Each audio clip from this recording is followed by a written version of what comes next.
because you're the executive producer of The Religion Business.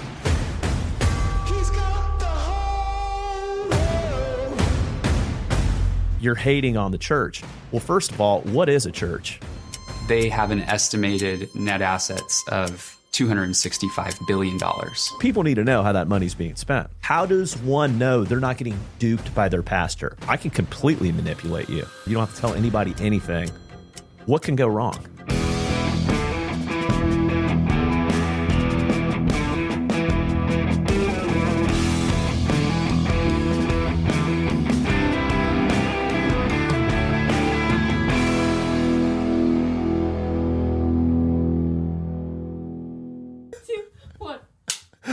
Are we official now? Are we official?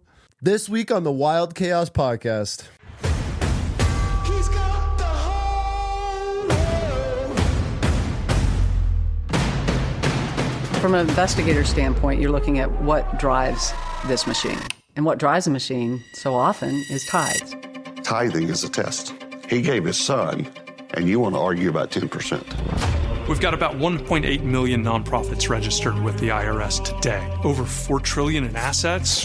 You have the for-profit world, you have the nonprofit world, and inside that nonprofit world, you have religious nonprofits or churches.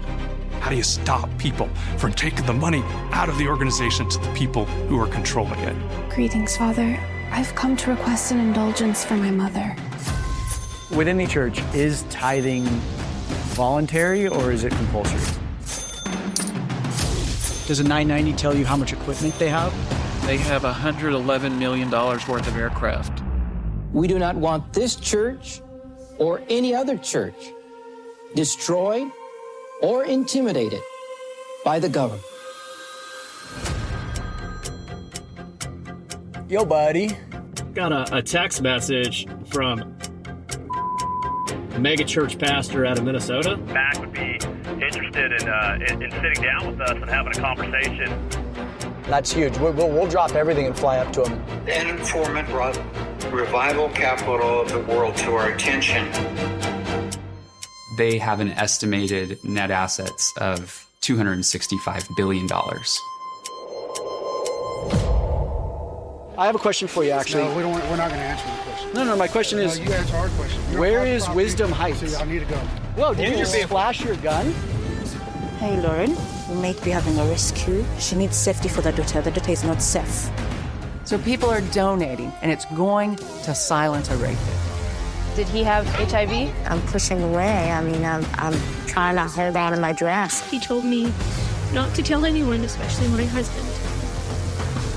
Hi, my name is Nathan Apfel. I just had questions pertaining to housing allowance and also his salary. And then also, we heard that was ordained and also takes a housing allowance. How is the sermon? You are being detained. Separation of church and state is just a recipe for churches to be a potential for fraud. Okay. Chris Ayub, right? Yes, sir. I feel like I'm saying that wrong. I'm saying So the English pronunciation is Ayub. The Arabic pronunciation is Ayub. Ayub. Yeah. So Ayub. What's Ayub, your ethnicity? I'm Lebanese. Trying to okay. Yeah, And Lebanese what? and Puerto Rican. Okay.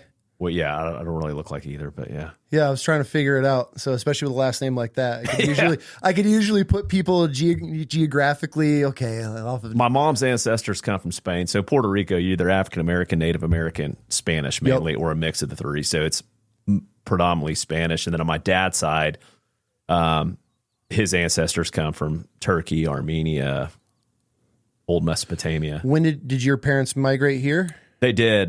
They both went to college, ended up meeting in college in North Texas. Wasn't there a huge civil war? There was. Dad, was that before your parents left or your dad left? So they graduated from college in the early 70s. Then they moved back to Lebanon. And then my dad and mom moved to United Arab Emirates. They had my brother in Lebanon. They had my sister in the UAE. And then my mom was visiting, and like the Civil War broke out literally while my mom was at the airport, and then everything went crazy. And then we come from a long lineage of Christianity. Okay. And so my dad's grandfather was one of the founders of like the Christian army in Lebanon. No kidding. In that war. And then his uncle, I used to watch him on CNN. He was the right hand to Michelle Aoun, who's now the president, or I believe he's still the president. I mean, he's an older dude now, but he was a general. And so I'd always see him on like CNN and stuff like that growing up. Interesting. Which is one of my inspirations for going into the military, because I was like, my dad loved America. Mm-hmm. He loves America, still does. And freedom isn't free, and that concept. And then, you know, just like you, bro, like I imagine you look back at some of these wars that we've been involved with and are involved in, and you're like, what on earth, what were we doing there? Man, we drank the Kool-Aid for a little bit. I drank the Kool-Aid. All right. I never normally read anybody's intro. I just try to, hit the facts, but you've accomplished so much. I'm going to touch on just a few of them, and we're going to dive into this episode. Before we do, we're going to send you home with a fresh baked sourdough loaf. This is our Stinky Bee. It's actually an Asiago garlic and herbs. It started as a homeschool project for our youngest and as a family, and it ended up turning into a business. And now we ship bread all over the country. All of our fans and followers and listeners support the heck out of the kids. You were quite the entrepreneur. Try, man. I can't ever you're go not back. trying. You're doing it. I can't go once you leave. There's no going back. Yeah, I'm unemployable. 100%. Yeah. People don't understand that. That's my biggest fear: losing children and having to work for somebody again. That is what keeps me up at night. And this we will fight for. This is where and so.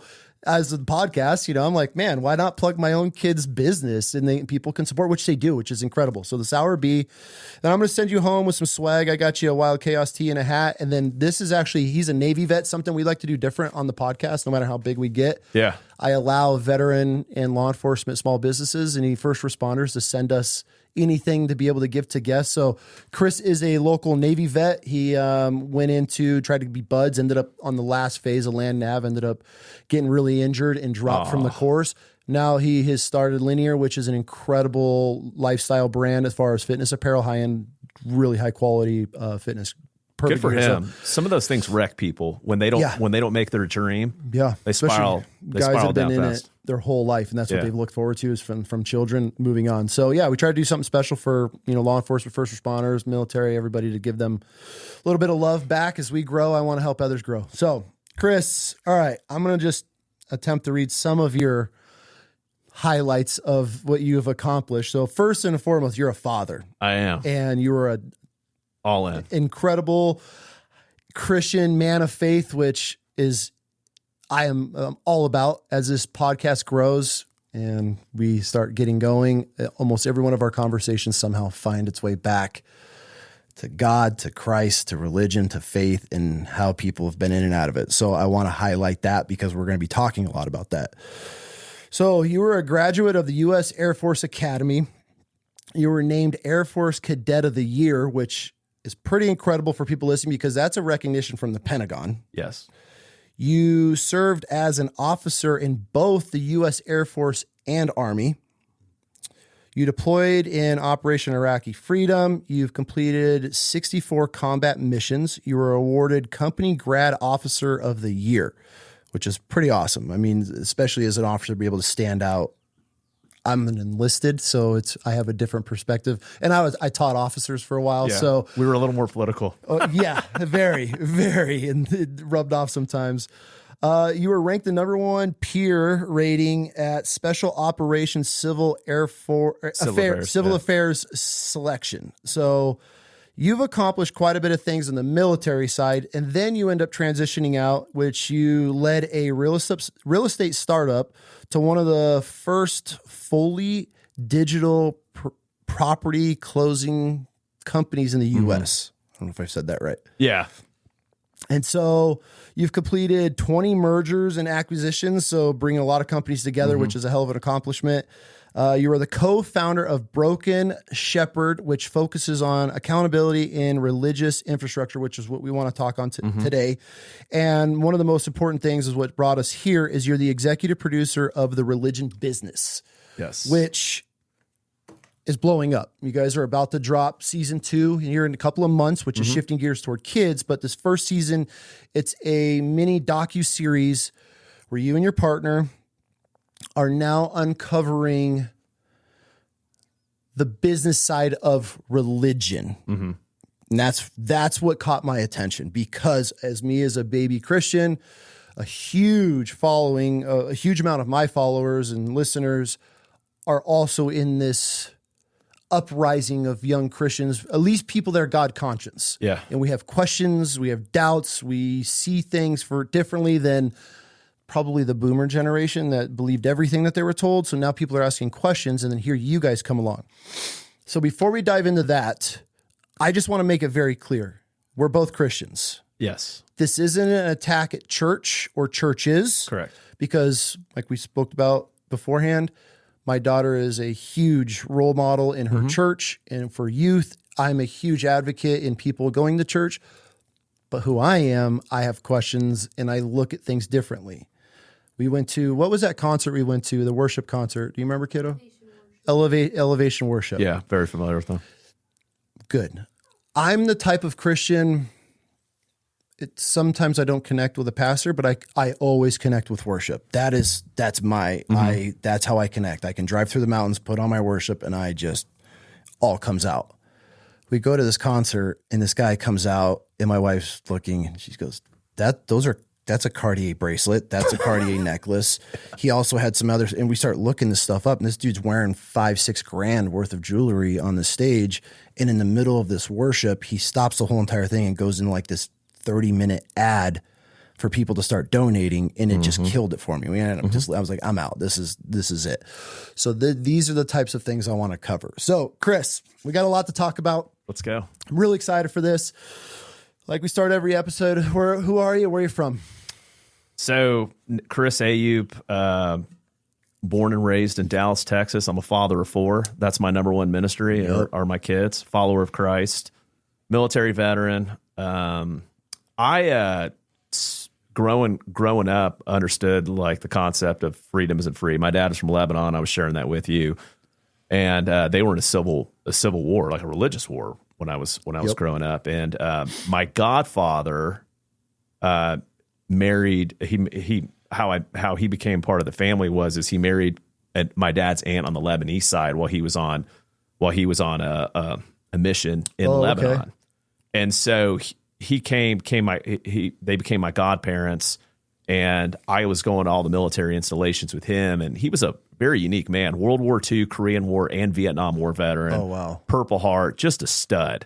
One of the most decorated war veterans. And he really just mentored me a lot growing up. And I was like, I want to serve my country. So I went down that path. And then when I got injured in the Army, and I was like, okay, well, this part of my life is done. Like, what do I do? So I went and consulted at KPMG, and Walmart International was my client. So I had like little experience whatsoever. And I got dumped off in Bentonville, Arkansas. Okay. And Walmart just got hit with this massive fine because they bought a bunch of overseas companies, and in those cultures, you could pay off government officials. Oh, money under the table and such. But SEC, if you're a publicly traded company in the United States, that doesn't fly. You're getting watched. So they got smashed. So we got put into take a look at all their financial processes and implement new financial controls. So you can imagine this, like an Army dude coming out and doing that type of job. It was a great learning experience. And then I went and became the COO of a tech subsidiary of Old Republic International.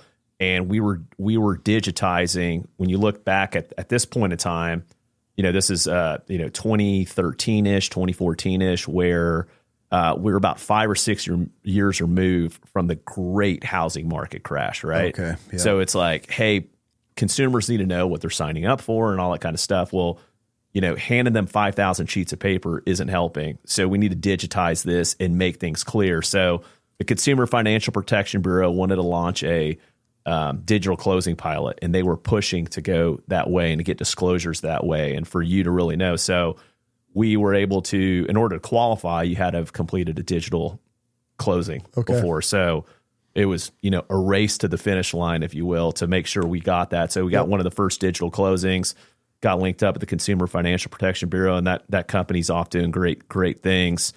I was at a Bible study, and I met the chairman and founder of this real estate management firm, HOA Management, which if anyone hasn't experienced HOA management, it is the wild, wild west. It is absolutely one of the hardest businesses to manage. Why is that? Because homeowners don't call your company and say, hey, guess what? The gate worked today. I just want to say thank you. Oh, the guy, they got a boat in their front yard. That's all. That's what you hear. Okay. The dogs, the boats, the loud neighbors, people parking their cars where they shouldn't park them, people not paying, people not doing their yards, all that kind of stuff. And then you're giving them citations. Oh, yeah. I've gone rounds with HOA before. You're telling them, hey, you're way past due. Hey, we're referring you to the attorney's office now.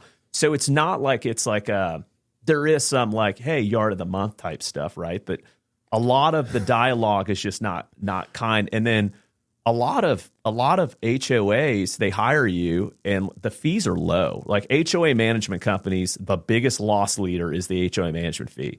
You make your money off of closing transactions, collections, other types of one-off toll booths. You do not make your money on the bread and butter of the business, which is we're going to come, to your community twice a week. We're going to do the inspections. We're going to send citations out.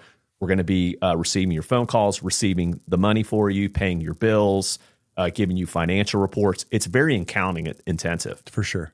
And so they'll often be like, we pay you $1,000 a month. Why isn't your person here all the time? Like, and then just kind of as a commonsensical businessman, it's like, hey, let me break this down for you. Which you are not. We're paying an employee fully loaded $80K a year. Mm-hmm. Okay. All right. You pay us $1,000 a month.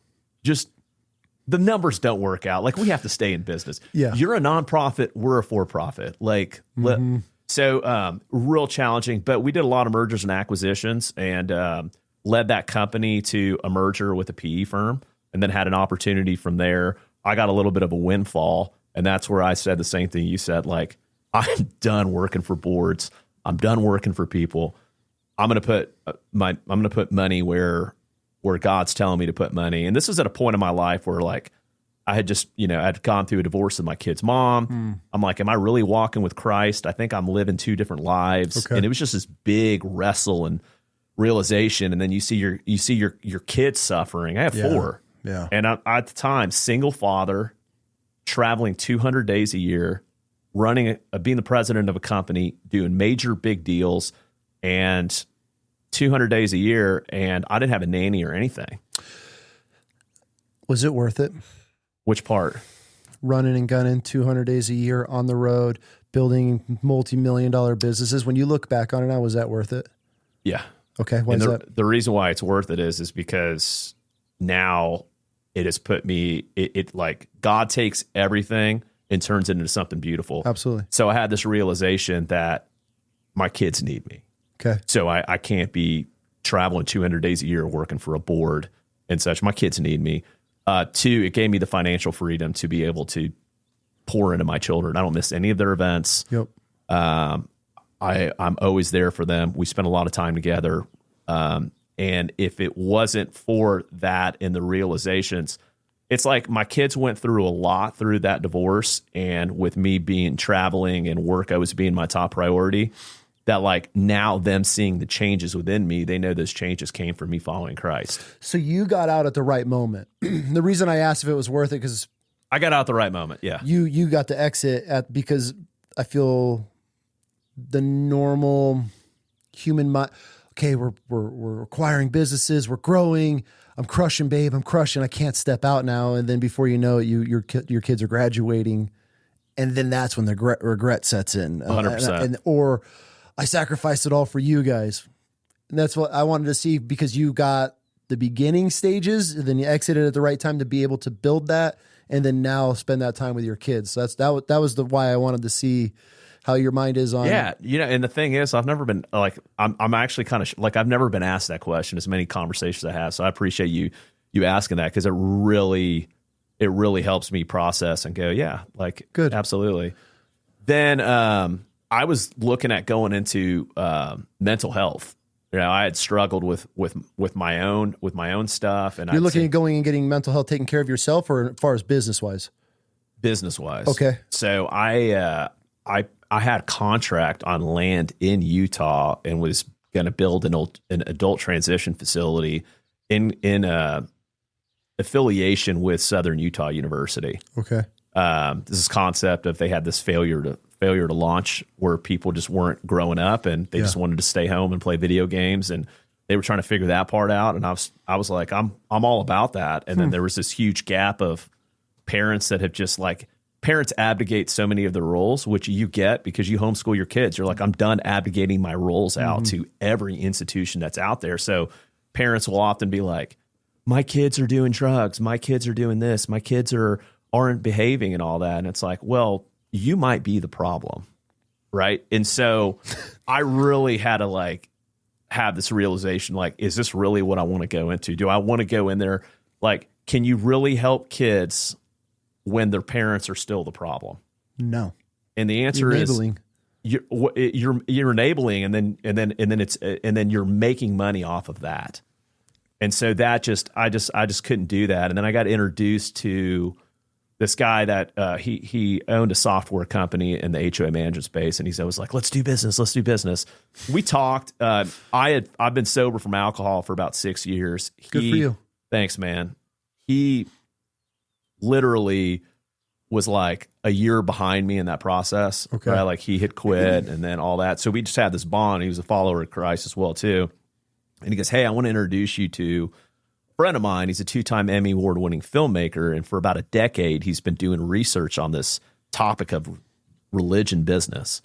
And so I was like, okay, that sounds interesting. Well, he had done enough filming and had been self-funding this to a point where he could put a trailer and a pitch deck And who together. is this? Nathan Appel. Nathan, your partner in Yes. the religion business now. Okay. And so immediately I met Nathan and I was like, you just know, I'm like, this guy's a bro. He looks like it. He just is. looks like a dude you'd cross on a boardwalk somewhere on a beach. He's just that dude with a longboard in his hand. Total like, surfer. Yeah, that's what he looks like. 100%. And so he needed capital, but like the thing he needed the most was a brother to be in the trenches with. Okay. This is not something you can do alone. You need somebody to bounce ideas off of. You need somebody there when you're taking grenades. You need somebody. It's a lot. I mean, I've endured the craziest amount of stuff. I want to get into that because obviously with religion comes the radicals, and you guys are kicking the hornet's nest at the top. Yeah. You're not just walking these little mom and pop churches, which happens in being like, show us your numbers. Like you're going after the establishment of the Christian church or the Mormons. You guys are outing it all. So I'm sure they're getting evil. Isn't that crazy when you actually question things? The religions show you how the true evil running behind it. And that's why I want to get into this when we get into the depths of, I'm sure, the threats and because I get them just letting people talk about religion. I get crucified by a particular religion, Mormons, but they hate me. So the threats and just the vile stuff that I get from these people of God, it's hilarious to me. So I want to dig into that. And so I agreed that I would do this, but our agreement was that we wouldn't do anything that was a grenade toss without having a solution. So we built a software platform, Broken Shepherds, which brings in 1.9 million profits into our database. It's an app, and you can go in and claim your nonprofit, all the nonprofits in the United States that people would donate to. You go in and claim them. And then you fill out some basic information, revenue, expenses, like 990 type information. Yeah. So the gist of the religion business and where all this darkness comes from, we discovered 10 loopholes that happen. And a couple of those loopholes, like housing allowances, real estate transactions, all these different things. And the whole reason behind that is when they have separation of church and state, they have religious liberty freedoms. Churches do not have to turn a 990 into the IRS. Which a normal charity, we had to. You have to. We file everything. So you have a level of transparency on that document that you're held to account for. Yep. Religious organizations don't have any. And then they'll say things like, hey, God commands you to give 10% to us. Okay, that is absolute way taken out of biblical context. And so you're now manipulating God's word. You're getting money. And it's in a dark system where you don't have to tell anybody anything. What can go wrong? What can go wrong? Yeah. So just like statistically speaking, $1 trillion to the nonprofit space comes from individual donors every year in the United States. $1 trillion. Holy cow. Over $500 billion of that is to religious organizations. So just in the United States alone, globally, it's $1 trillion to Christianity by individuals. This isn't including government grants or anything. Individuals. That money comes in. It is the darkest space possible. There are all these loopholes that you can operate in, like housing allowances, right? That's a huge one. Huge one. There's a guy pastor in Dallas that in 2004 got sued. Or no, was suing somebody. So there was discovery. And in that discovery, it came out that he was getting, at that time, around $250,000 a year just in housing allowance. Now, this is 20-something years ago. Today, this same individual has about $20 million worth of personal real estate.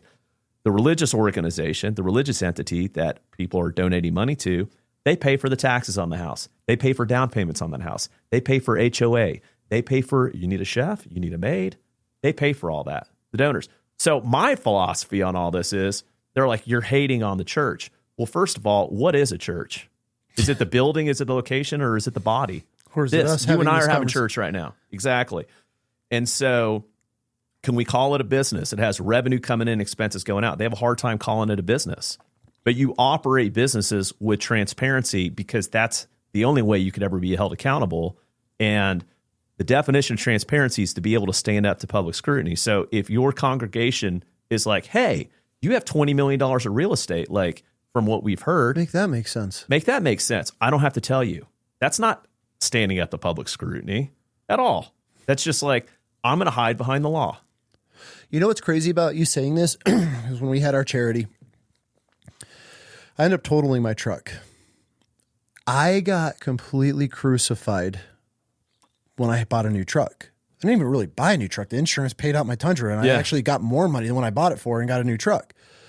I got crucified over using my charity's money to buy a new truck, which we never crossed lines at all. Yeah. It's like, here's our I-90. Like we can. In 9 years, you didn't take a salary. And so then now you're saying all this about churches, and it's mind blowing to me because us as this little veteran charity would try to do everything by the T, show everybody full transparency. Here's our taxes. People wouldn't even ask. We would just post them every year, or we'd just put them on our website just for full transparency because you can't question. Obviously, being a vet, nobody hates a successful veteran more than a veteran. And so that was always the hate that I got from the veteran community. Like, oh, you're just using this money. And it would just kill us because here we are doing everything we can to just raise money, keep afloat, save veterans' lives. And then at the other side, you're getting absolutely roasted on every. It was so bad. We would get to a point where we wouldn't even post things that we would just have as a home and building ourselves as far as personal properties and stuff, because we were always so worried about living under this magnifying glass of being this charity, and it was never enough. No, right. So the interesting part is you as a secular veteran. That's how you break out two. I don't mean to interrupt. Secular and religious. Secular, non-secular. Those are charity. That's how you would categorize two charities. Yeah. So 1.9 million nonprofits in the United States. About 400,000 of those are religious organizations that do not turn a 990 into the IRS. That status is far easier to get than when you got. So they created a 14-point checklist. Some say maybe it was the CIA. Created a 14-point checklist, and that checklist was based off of Salvation Army. Yeah. And then, so you have a checklist. So I'll throw one at you right now. Would you guess that Hell's Angels is a church? You're telling me the Hell's Angels is a church. And they check more. They're more in line with the 14-point checklist than a religious organization. They are who they say they are. Which you have to respect. It's not an endorsement of morality. It's just. But if they're following the checkpoints, they're following the checkpoints. So technically, there's nothing wrong with that. Do you have a creed? Do you meet? Do you have a physical building location? Do you meet once a month? Do you have a board of directors? All that kind of stuff, right? They check all that. The Hells Angels. Yes, that's hilarious. And they're more transparent than a lot of these other religious organizations are. Which is so funny because we would want to immediately jump. If you saw a list of religious organizations and you saw Hell's Angel, everybody would be like, what are they doing on here? But from what you're saying is they're not the most, but they're much more transparent than a majority of churches that are on that list with them. Yes. That's hilarious. Yeah, it's good for them. It's mind-boggling, right? And again, it's not a hey, you know what? Like, I think they're an awesome organization and then it's endorsement of morality. It's like, no, it is what it is. They're a church.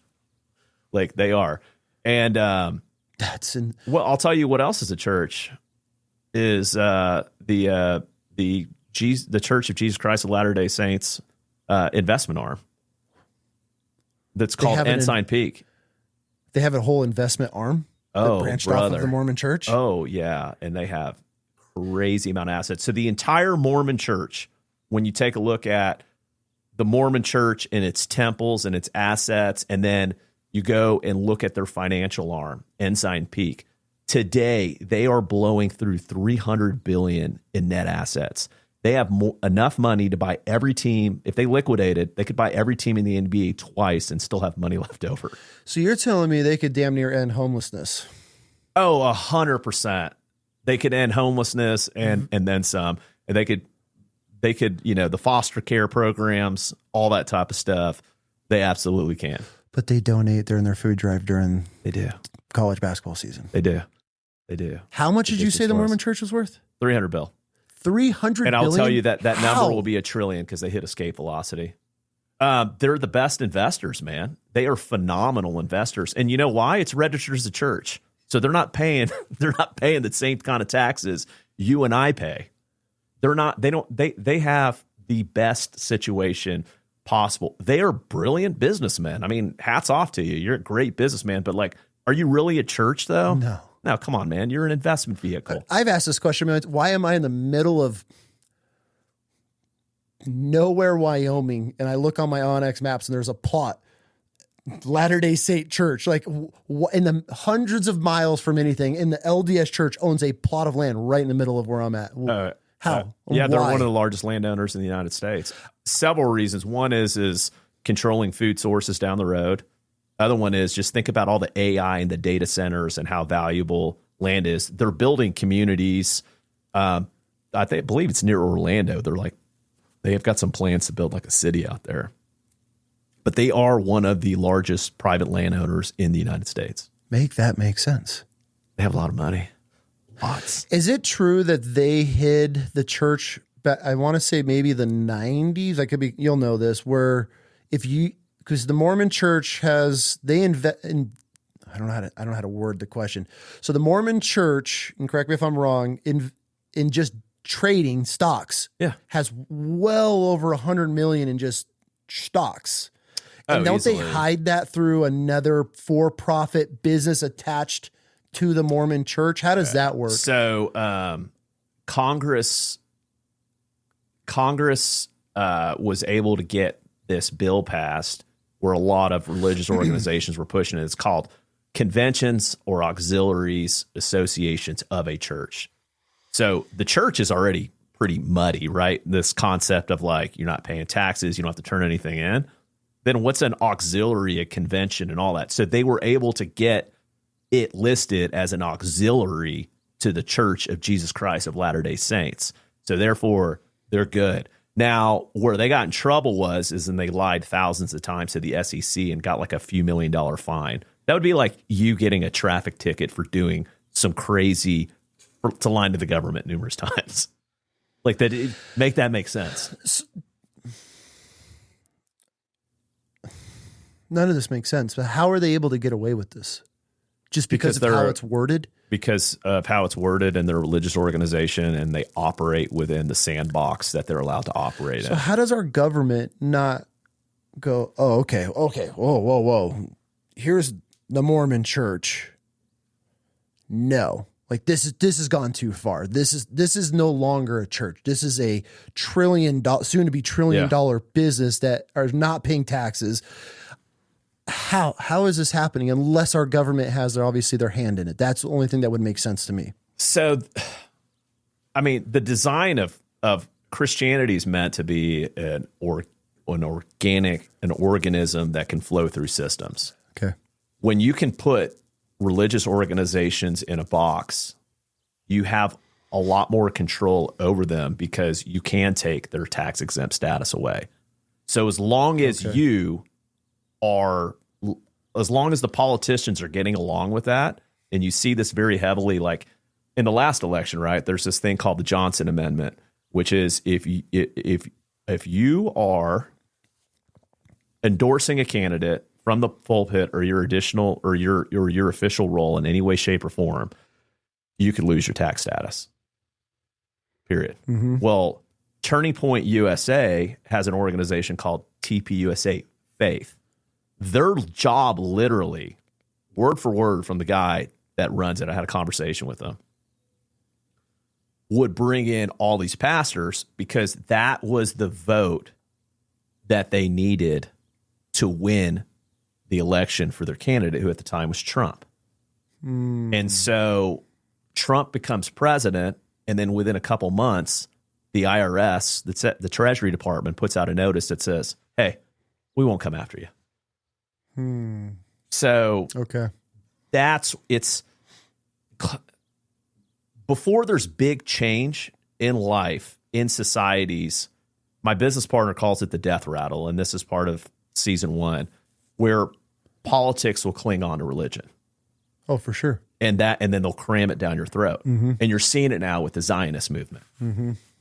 You know, Zionists, the chosen people. Yep. We need to go to war. We need to do all this. So as long as people are playing ball with the politicians, it all makes sense. It all makes sense. But as soon as you betray the politicians, then you're toast. Now, also, remember this, like, they're a huge investor, the LDS Church. I mean, I think they're the top 100 stock owner of the top 100 stocks. I just don't, it's mind-boggling to me because you have this whole generation where we want to, billionaires don't need to be billionaires. And if you're fall in the millionaire bracket, you need to be taxed more. But then here you have the LDS Church that's worth hundreds of billions of dollars, and nobody even bats an eye at it. Yeah. No one bats an eye at it. Meanwhile, they're just stockpiling real estate, jets. I mean, the real estate alone, I mean, they're able to turn around and sell this to Meta or lease it to Meta. Yeah. This is the stuff that's so frustrating to me because here we are as taxpayers, and I'm over here just grinding out a living and paying the government everything that we earn. And meanwhile, meanwhile, you're able to put missionaries all over the world to just spread your web of money and just sucking everything as much as you can from these poor countries because you're here and representing God. So this concept of following the money is powerful. So if you take a look at the LDS Church and they're your normal employees and the people that are dedicating and the missionaries and all, they're not part of that money. No. They're not. In fact, they're worker bees to it. They're worker bees, but then they also have to pay their 10%. For sure. And when you go into following the money, right? Hey, we're building a new temple. Well, who's going to get those contracts? Another Mormon contractor. Another Mormon, Mormon builder. And that money just flows through. We're building communities. We're buying farmland. We're in the farming business. We're doing all that. But it's no outsiders. Outsiders, not Very necessarily. rare. Very, like, on the minority, for sure. I had a guy reach out recently. They're building a big temple in eastern Idaho. Yeah. And he goes, dude, the amount of stuff that we're finding out, we're one of the only non-Mormon contractors. He goes, it is the most bizarre project we've ever worked on, how the money flow. I'm trying to get him on, but he's like, dude, it'll out my company that I'm with. Yeah. He's like, I'm just a worker bee, but he's like, it's insane. He's like, this is the most demonic Mason cult shit that we've ever been a part of. And he's like, we're just building it. He's like, this Mason is cult. And so the fact that some random listener reached out was like, you should see what's going on here. I've preached it for years because I know guys that have gotten in trouble in the hunting industry that are LDS, and they were able to use the LDS's attorneys to get themselves out of poaching charges. Okay. Several times. Yeah. And this is factual. So like there's a bunch of us have watched this, these guys that get all these poaching charges, And then clear as day, done, dead to rights. And then all of a sudden now they have the Mormon LDS church and lawyers backing them and they get out of everything. And it's like this, it's very cultish to me how everything's pieced together and everything's connected and this person's got a thing for this and, oh, this guy's got this project ready to go and they have this job and these equipment and it's all tied. It is very tied. So I was going to bring up one point, and then I want to tie back into this lawyer thing that you brought up. Okay. Please, so I know I'm not crazy. So I want to say it was 1907. Joseph Smith, not the founder Joseph Smith, but like 2 generations later. So it was either grandson or great nephew. One of those two came out and said, and this is in the docuseries, that the LDS church there will come a day when they will no longer need to require you as a member to tithe and pay the legalistic 10%. They said that. All right. And so here we are 100 some odd years later, and they have $300 billion. Like, they don't need to collect another penny and they can operate in perpetuity. How much are they making off investments alone? Oh, it's billions, right? 300 billion. Right. And they're major owners in defense stocks. So they'll be over here and go, like, they just up their, so this is something I haven't shared. So this is a good one.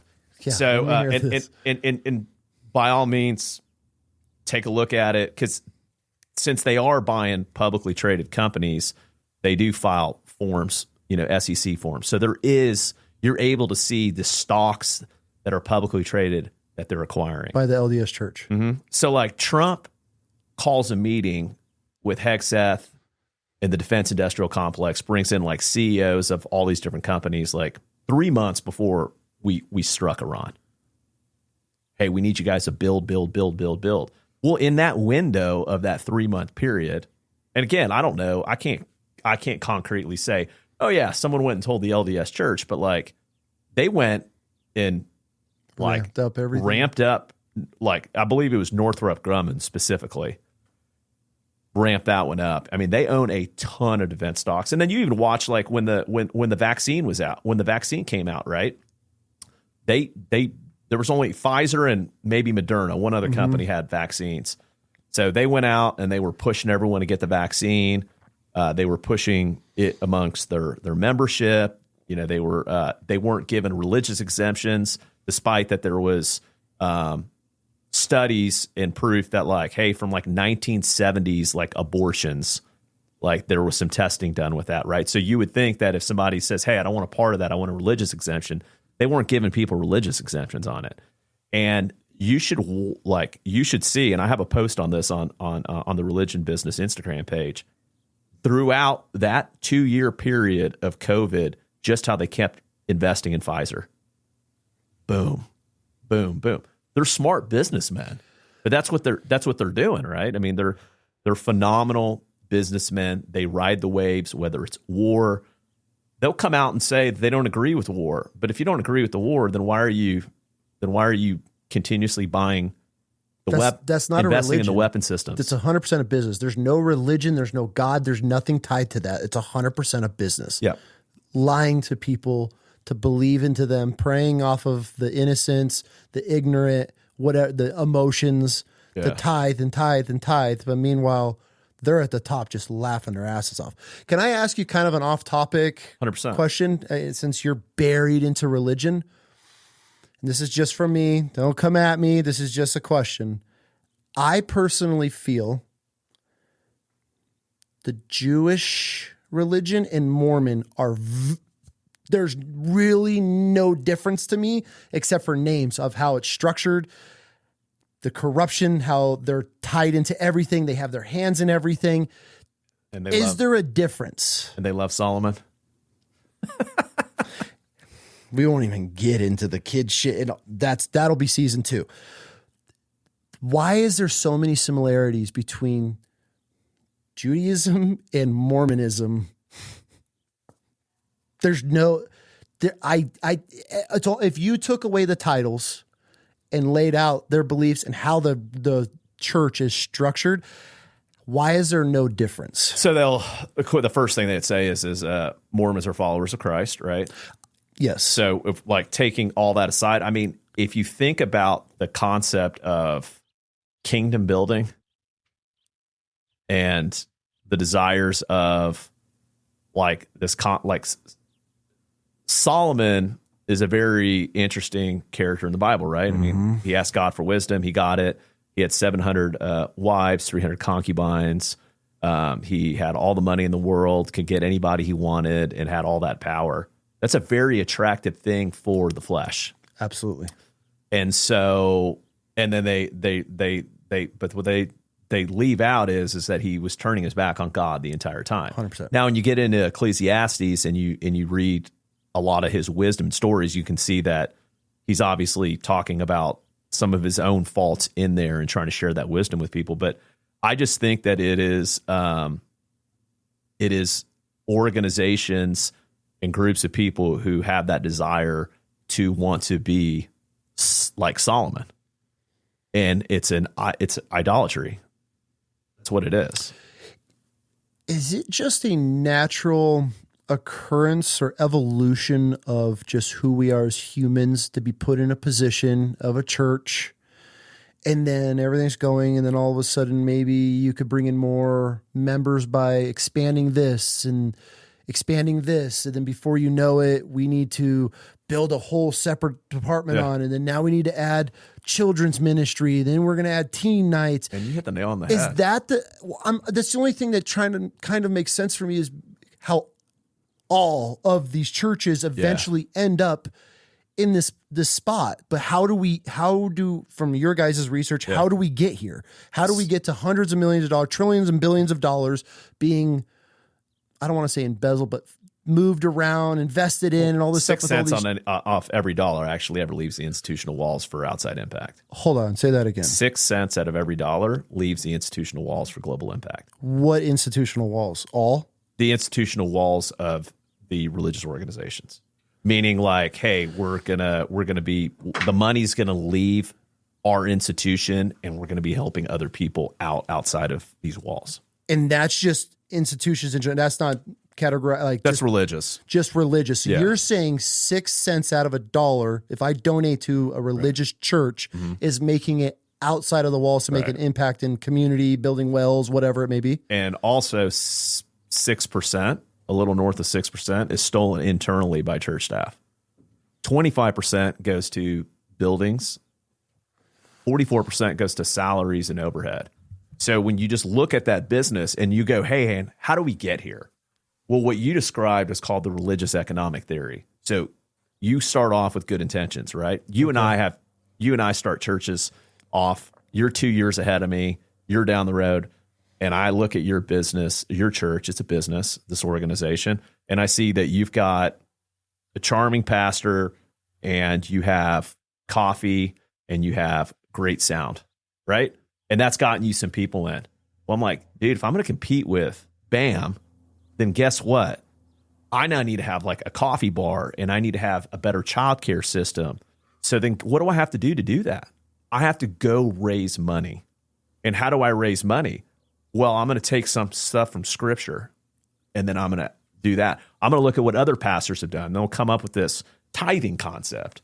You know, in the Old Testament, the tithing was agriculture and grain, and it was related to land God gave them. It had nothing to do with, your W-2. And so, and this, oh, you're against giving. No, I'm all for giving. Give generously. And you know what, Pastor X, if you've built a $20 million real estate portfolio off of your donors' money, and they know that and they're cool with it and they continue to give, man, that's great. That's awesome. Good for you guys. But people need to know how that money's being spent. For sure. So people come in with great intentions, good intentions, pave the way to hell, and then they start having to compete. And every day that they compete, that message, original message from Christ, slowly shifts away. What was that? What paves the way to hell? Good intentions pave the way to hell. Good intentions pave the way to hell. I've never heard that before. Yeah, because Christ says, pick up your cross and follow me. That's a daily thing. Yes. We do good at it some days we don't do so good at it. But that's a daily call, this concept of like, I came in with good intentions. Well, you may have come in with good intentions, but are you picking up your cross today and following Christ? Because guess what? If you're manipulating his word to get money to come into your pocket, there is no way on earth, bro, that you have the Holy Spirit in you. There's no way. Thank you. Okay. There's no way. You have another spirit in you, and it's not the spirit of truth. It's not God. It's not Yahweh. It's not Christ, Yeshua, Jesus, whatever it is. It's not that. It is, this concept of, that people go off with, I mean, the word Mason is always a very dangerous word to talk about. Like, it's a very secret type of society and stuff like that. But they're obsessed with Solomon. They're obsessed with the temple. The LDS church is as well, too. For sure. There's some affiliation there. 100%. Yeah. You can't even deny that. That is just wild to me that 6%, I'm still stuck on that. And here we are. Ty, I mean, you saw the Drewski skit, right? Yeah. He's hanging. He's got his red the hate that he got from that. I mean, he's getting hate now over the whole Erica Kirk thing. Erica Kirk one. But he did where he roasted all those mega church pastors and got crucified on it. But nothing that he said was wrong in it. It was everything. I mean, granted, he spun up the comedian side of it. But if your pastor's walking out wearing Cartier and Louis Vuitton and... Ask some questions. This pastor in Dallas, so one of the inspirations for the Religion Business Season 1 is Matthew 25. It's like 31 through 46, where he's talking about I was sick in the hospital. I was sick. I was in prison. I was thirsty. I was naked, the stranger, the prisoner, and all that. And Christ is talking about who we need to help, because if you help those people, you're to the least of these that you do that to, you're doing it to me. And so those are the people that you really need to be loving on and taking care of, because they're the ones in society that just get for sure, just as you know from your work that you've done. And so this church in Dallas, the pastor, this guy literally, they have their welcome committee staff trained. Okay, these are the brands. All right, if they're wearing, anything Lululemon or above, look for Prada, look for Gucci bags and all that. That's who you go greet. So if you look poor or you look sick or you look marginalized, they ain't gonna greet you. This is a church in Texas? Oh yeah. Yeah. And then guess what? Come fill this information card out. Then they take your address to look up to see what your home's worth. And then if your home's worth over $1 million, you get a phone call from the pastor. Not the sick, not the marginalized, not the stranger, the single mom. Not the single mom. No. Some dad that's struggling, needs help. No. Because it's all about money. Gucci purse on. It's all about money. So if that is your MO, you don't have the Holy Spirit. You're not operating with that, because the devil. That is the devil. 100%. That's the devil. Yeah. And I that was one of those things that took me a long time to grasp, was the devil will give you everything you want. Yeah, I mean, he did that to Christ, right? After 40 days of going in the wilderness, right? Like, hey, that could all be yours. And that's where I feel so many people we just trust. Oh, he's a pastor. And he's a man. Flawed man. And we're all flawed men. And I think finite minds. We sin every day. Yeah. I there's a question that your listeners to really think about. Is your faith your own? Mine is. Yours is. I'll die on that. And that's one. I'm glad you asked that question. And let's dig into this, because is your faith your own? I actually just got kind of roasted on this, because I did a poll on my social, and somebody asked how do I connect with other, with the congregation in the church? Mm-hmm. And I'm really brutally honest. And I said, I don't go to church to congregate. I don't go to church to be in groups. I go to church to hear the message. But my faith, my religion, which I don't even like religion. It's a relationship between me and God. That's mine, because look at how many pastors, priests, bishops, deacons are all getting caught with child pornography and all the other things that are going on in life, because they're no different than me and they're no different than you, but we put a title on these people. So how can I fully trust man? I don't care on the position or title, but I could always trust God.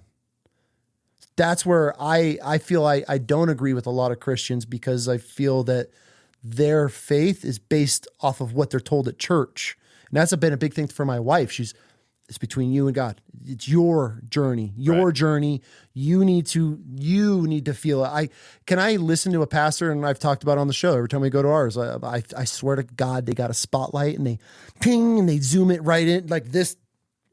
And I'm sweating and I'm like, oh God, he knows what I'm thinking. Like, how does this dude know what I've been going through? Yeah. He's talking to me. I'm human, right? Yeah. I can just feel the sweat rolling down. So I get that. But he's not God. He's not perfect. No. He's okay, cool. You represent the creator, but you're not him. And Adam and Eve, so excuse my French, fucked everything up for us. Mm-hmm. So that's how my mind works. So where I can't put all my faith in some dude he's just preaching from a Bible that he's watching porn. He's got a drinking addiction. He's in the drug, whatever it may be, cheating on his wife, whatever the man does. So I love that question. Sorry, I didn't mean to go on a tangent. No, I'm glad. I'm big into that because that's how I personally feel. And I get kind of attacked on it because people are like, you need to have a congregation. That's the whole point of church, is community and coming together, which I don't argue any of that. But I start listening to these people talk and I'm like, my parents are a perfect example. I don't know how much you get into it, not to get off topic. The book of Enoch. Yeah. In Giants, I can't go to my parents and talk to them about that stuff. They're old school. No, that doesn't happen. And but there's parts of it in Genesis that allude to, the angels. Fallen angels. Yeah. And I personally feel that fallen angels are what a lot of our religions are based off of. The whole, anyways, that's a whole other episode we could probably do. So that's where I'm like, okay, I need this. I need me and you, God, that these are the conversations because and I guess just the way my mind works, and and I'd love to hear your side of it. Everybody's at a different stage of their journey as far as being from God conscious to never missed a Sunday in the last 35 years. I can't relate to everybody, but I could always relate to God. Mm-hmm. I could always talk to him. Mm-hmm. I could always ask him my questions. I could lay it all out to him and not be judged. Right. So when you ask that question, that's my mindset behind it. I love it, man. So I don't know if it's right or wrong, but that's just how I feel. So I'm gonna go off on a couple things here. Yeah. So the first thing I'll say is this is a very interesting study. So Willow Creek is a massive church in Illinois. Okay. Huge mega church. Okay. They hired Stanford several years ago to do a case study for them, deep dive on how can we help increase one's faith? How does one's faith get increased? That's a great question. It's a phenomenal question. And so let's say you're the business owner of this organization. Everything they got told is not in favor of the business. It's antithetical to the business. Oh, so it went against everything that they were hoping it would go? Right, because it didn't feed the business. So the top two things, reading your Bible alone and praying alone. Really? Yep. She is huge on solitude. You need that because where does God, that's how you hear God. Now can God meet you in wild chaos? Of course he can. But when you're sitting by yourself and you're praying to your Father, and you're reading the Bible, it is a living word, and things become alive and they come into your life. Okay, and then the next argument that people say, oh, because you've heard you've gotten this too, like, oh, you're against the congregation coming together, you're against this. Yeah. No, but I'm going to tell you that when I was a president of a company and we'd have our executive huddles, the very first thing we would tell people is you are here. This is an expensive meeting. All of us are coming together, an executive team, away from the day-to-day, and You are here to be a contributor of content, not a consumer of content. So how can I add value to a small group setting?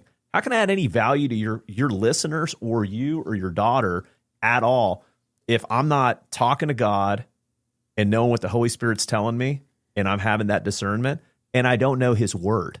So 13% of the people have actually read the Bible cover to cover. That's it? Yeah, 13%. So so this over-reliance on what a pastor says. So you need to know to protect yourself too. Like, how does one know they're not getting duped by their pastor? That their pastor's not telling them a bunch of baloney? You're telling me on a Sunday morning, I go to our mega church here, 13% of the people sitting there have read the Bible from start to back? Cover. Dang, that's interesting. Yeah, and so, you know, and I used to fall in that bucket because I used to read, you know what, I'm just going to read the New Testament. All right, then I'll go back and read chunks. Or, you know, a lot of those 365-day Bibles, they'll go couple passages of Old Testament, one passage of New, right? And so, so the Bible is written for us, not to us. And the Bible is the greatest history book of all time. So you need to read it from cover to cover because that's how God reveals himself throughout it in history and in understanding the context. Because I could pull any verse out and just shoot it to you. And if you don't know the context behind it, I can completely manipulate you. 100%. And that happens all the time. And it's so you saying the Bible is the greatest history book ever written and love story. I mean, just the whole, everything in it. What's so fascinating about that statement to me is, you know, me being a baby Christian, getting back into it, the wife will be like, well, Jebediah was the son of Joseph, and then she'll start breaking it down. And I'm like, wait, what? Like, and then eventually Noah had all these sons, and then she starts expanding it, and she's like, babe, it's all here. Yeah. And that's where I can't wait to be educated fully on the Bible so I can start just at people, like not just challenging them, because there's so many things you're like, dude, no, the flood, no. And then you start looking back and you start finding these things in the Bible, and it's like, how is this documented? This lines up with this, that this dates match this many years ago, this happened, and these droughts and rain fire on. Yeah. And then you're going back to today, 2026, you can go back and find a lot of this historical evidence that's in the Bible. Yeah. But then people, that never happened. You're like, actually, and then you start breaking it down and how these pieces, and I think that's one of the most accurate history book of all time. But the problem is the pieces to this puzzle have just been thrown everywhere. So now I feel like me as a little Christian, I'm like, okay, here's a corner piece.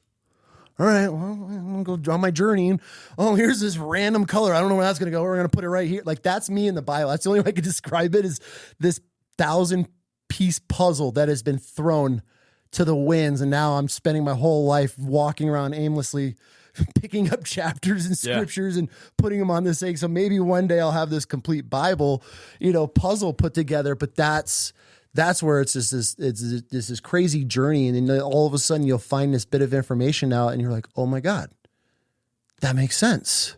Yeah. And it's here in the history books. It's right. It's right there. One of the concepts on why people wrestle with this as a faith my own is because naturally we abdicate all of our roles. That's just the way society's classically conditioned us, right? So we're not going to teach our children the Word of God because I don't know the Word of God myself that well either. And no one really taught me that at home. So guess what? I'm just going to send them to Sunday school. But the 20-year-old Sunday school teacher knows more than me. That's a good question to ask yourself, right? And the same thing, you and your wife did an amazing job making a decision to homeschool your children, right? Because we abdicate all of our roles. So I'll tell you, my kids are in school. My kids play sports. I'm a single father. So but when I look at this, and this is conversations their mother and I have often, it's like, I'm struggling to find time to parent our children. They wake up at 6-something in the morning. They go to school. They have sports after school. They finally get home at around 6:30, 7 o'clock. Then they have 2 hours of homework, which I think homework is absolute garbage. It's the dumbest thing ever. It's the dumbest thing ever. And then, God forbid, they have a little bit of a social life. I want to talk to a few friends. Where's my time in there? to talk about God? Where is my time for us to sit down together? Like, you're constantly competing with all these things. But going back to this concept that, we abdicate our roles out, and the business model of church, and when you brought up the parallel between LDS and the Jewish faith, like those concepts, and even Christian Zionism, it's 1 foot in the Old Testament.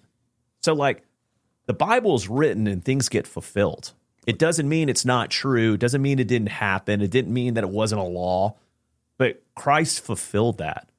So my business partner is a brilliant guy, and he'll say, like, it's like this, right? Like, you hire me to do some lawn maintenance for you, right? Okay, and you're like, hey, trim the trees, edge the lawn, mow the grass. All right, those 3 things. You pay me $100. All right, it's finished. It is finished. Christ said, it is finished. The veil tore. The veil tore.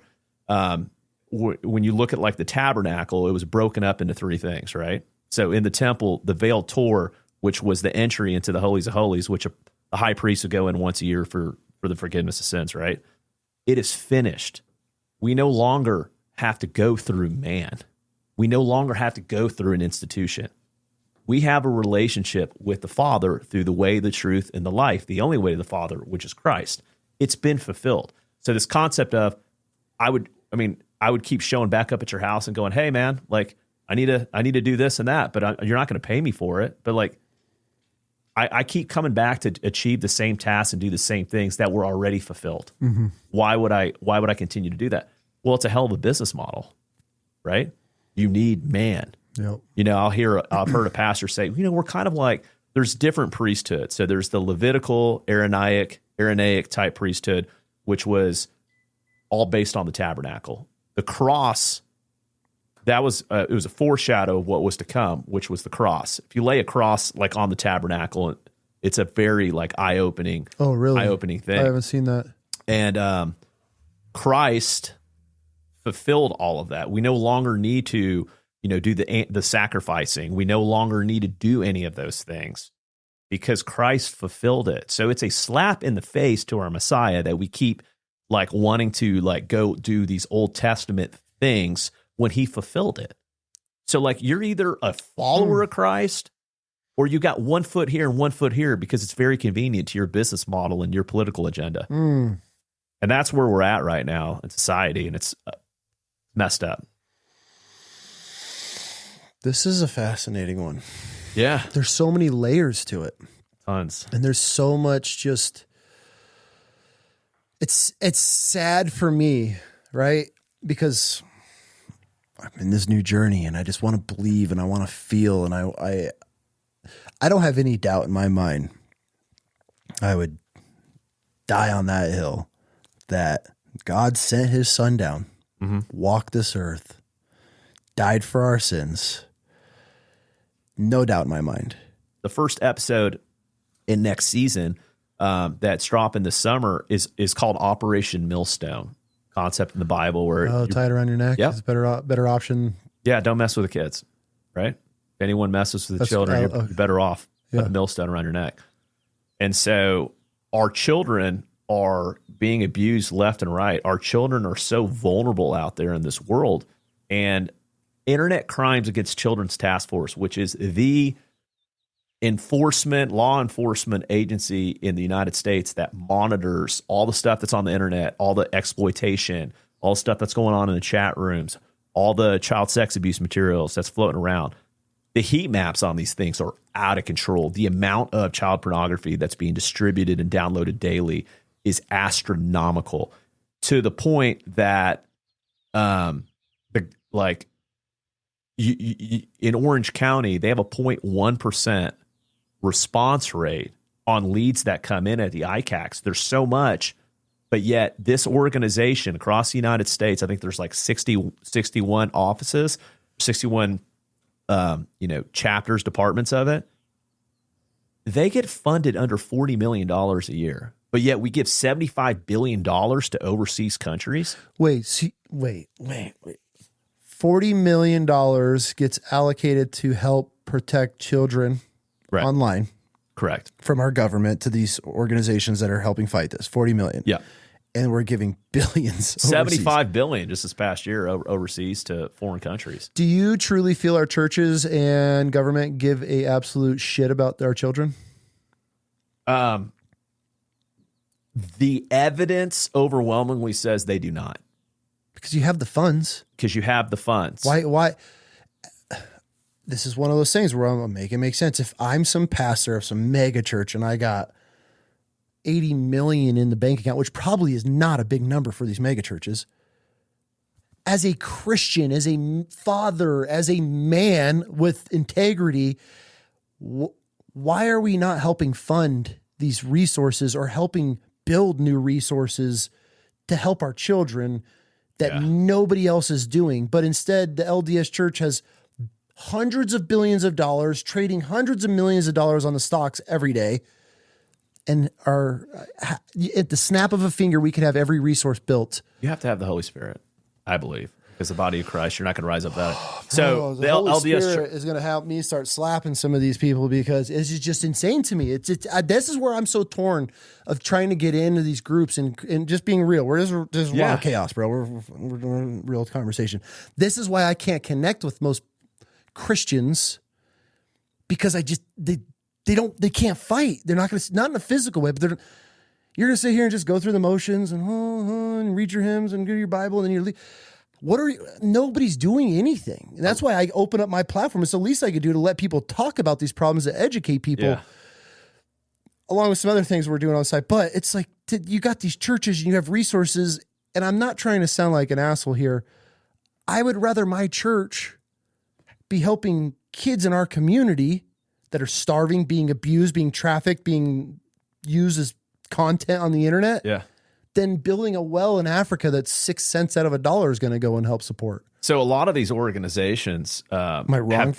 No, you're 100% right on. I just feel like because I'm usually the brash asshole that comes off, and not a lot of people like. We need it, but that's how my mind is. Like, hey, please, we're raising funds to go and build a church in Papua New Guinea. I'm like, no offense, I don't care. Yeah, there's kids that I'm financially supporting that I don't even know who these kids are, but I've seen them, and we're putting money out of our own pocket to help in our community. Yeah. I don't care about a church overseas. Why aren't our churches focusing on our community, which I know they do. It's all about community, right? On paper. Mm-hmm.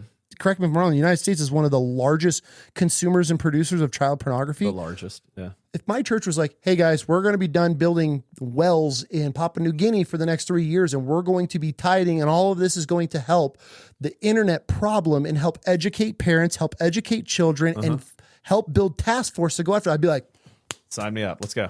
Okay, where do I tithe at this point? Like, why are we not doing this? So when you talk about the Papua New Guinea or the kids in Africa type thing, right? So in season 1, the religion business goes to Uganda. Okay, and we met with several great nonprofits that were there that are doing really, really good work. Right. One of them shared with us that a church in the United States reached out to them and was like, "Hey, I want to help you out." They went and raised $500,000. They didn't get one penny. The people in Uganda raised $500,000. Right. So they asked for the kids' photos, marketing collateral, tell us your story, right? Because nothing sells better than the starving kid with flies on his face. Yeah, exactly. Yeah, that sells. For sure. Sells. Right? Because they can raise money there, and who's going to track down that it becomes even murkier, right? So these are these loopholes where just people just for 10 get cents a day, you can sponsor little Jimmy in Africa. And not to say that there's not people that are actually doing that and they're legit. And for sure. I'm not throwing shade on it. Yeah. But it's just basic questions. Like, why is that? Is that who we've been trained as a society? Because are we the problem? Because we're so blessed in America. We have life so good, right? Like define a poor person in America. They have an iPhone 17 still. They have TVs in their house. You know, that kind of stuff, right? Whereas This poor kid, right? It's like 30 kids living. Meanwhile, we have children being trafficked like crazy in the United States, being abused in silence in institutions. These kids, they file a civil suit or whatever. They settle with the church or the religious institution or the camp or whatever. They go under NDA and they can never talk about it again. So we've been working with the Trey's Law movement, which in now Alabama, Texas, and Missouri, and it's being filed in several other states. But we were there in D.C. for it to go federal. What is this? That you can, whether a kid signs an NDA or not from abuse, like that kid doesn't have to stay silent. No kid should have to stay silent. That's Absolutely what that means. not, yeah. And it goes retro. So I don't care if you signed one 20 or 30 years ago. Oh. It goes retro because that's huge. Our dear friend Elizabeth Phillips, her brother Trey Carlock, was abused at Camp Kanakuk for years. That's been a hot one lately. Man. He felt like he couldn't talk about it because he was under an NDA and stuff, and he had a hard time he felt like he was wrong even speaking to his therapist about it. And a lot of like data and statistics is out there on this type of stuff, and then he ended up killing himself when he was 28. And so this law is named after him. Okay. And they mess with the wrong dude's sister, man, because she is on it. Bro, she's a force. Good. And she ain't stopping at all. And she's been awesome to work with. And she's a huge part of our first episode. But like Kanakuk, for example, I mean, allegedly, right, it was on Sean Ryan, mentioned the comment about over 1,000 kids, and that, Sean was saying you've been silencing them with NDAs. And they were like, we never put anyone under NDAs. Nathan came out, my business partner, and was like, hey, yeah, I noticed that, you're threatening Sean with a lawsuit and saying there's no NDAs. I have 4 on me right now in my car because we've interviewed tons of the victims. Tons. And then they were like, oh, well, we only had one bad apple. So they had one guy as the complete fall guy for everything. For sure. But go to Facts About Kanakuk. Go to factsaboutkanakuk.org.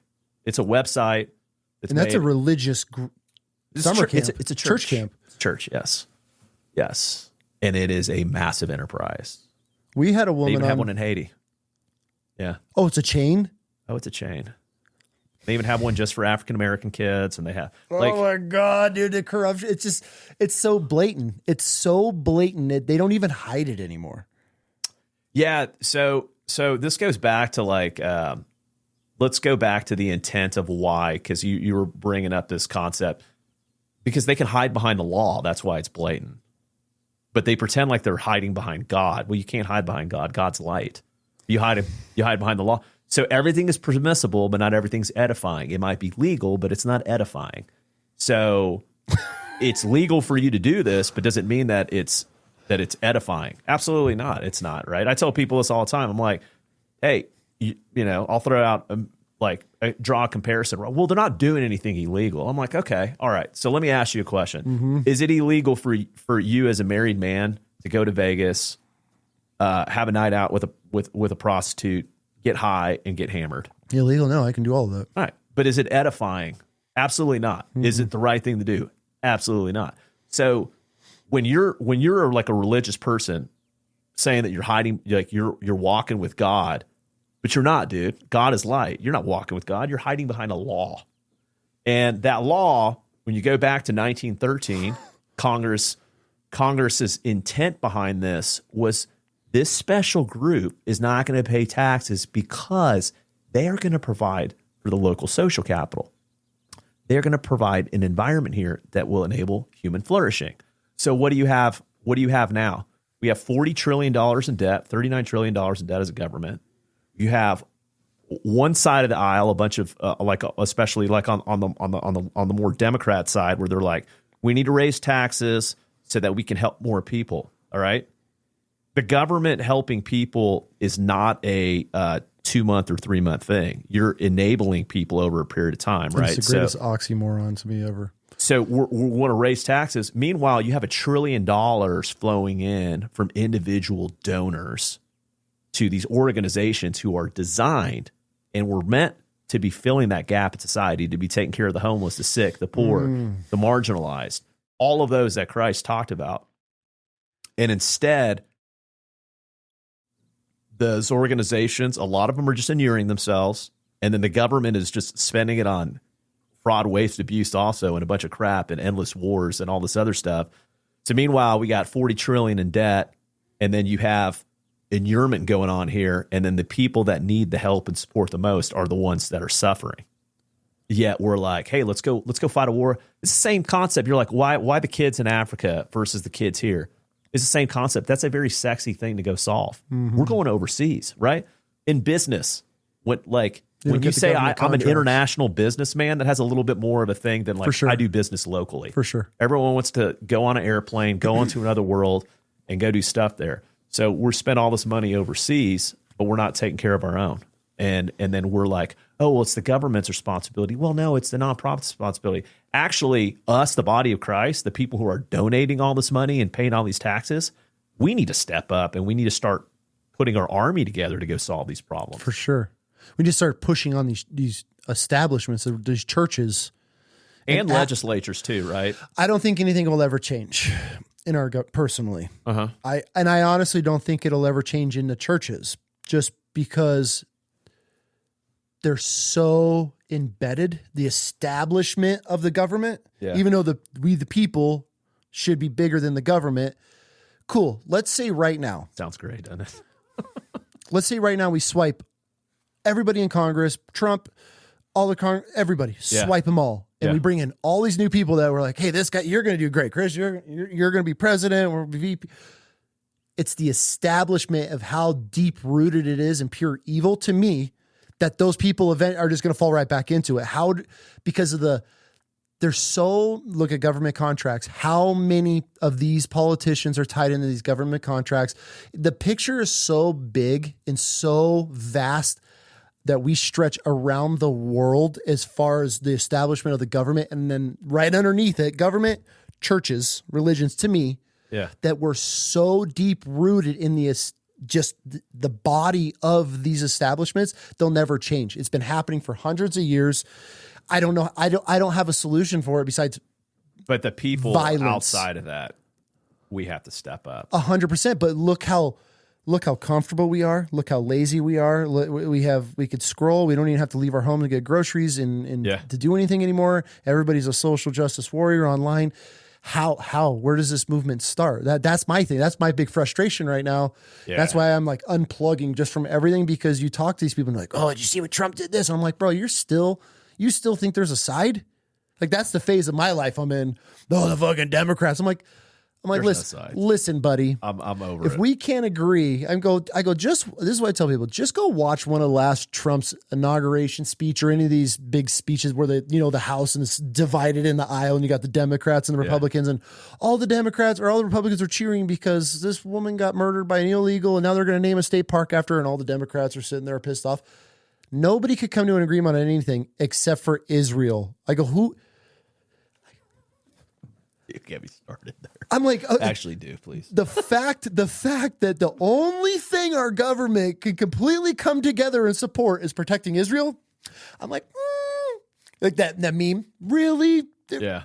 You sure about that? By the way, and it's like one of those things to me. So we're for that just rooted in evil and corruption and power and money from government and churches, which I feel are run exactly the same. It's just our government's just a bigger scale of it and better at hiding shit through our National Reserve and all this, the Fort Knox and the gold and all that, which is, I think, is all a lie. That's where, how do we make this change if we, the people, are too lazy to stand up and fight it? Because then you look at the Christians, these Zionist supporting Christians that are like, we need to support Israel.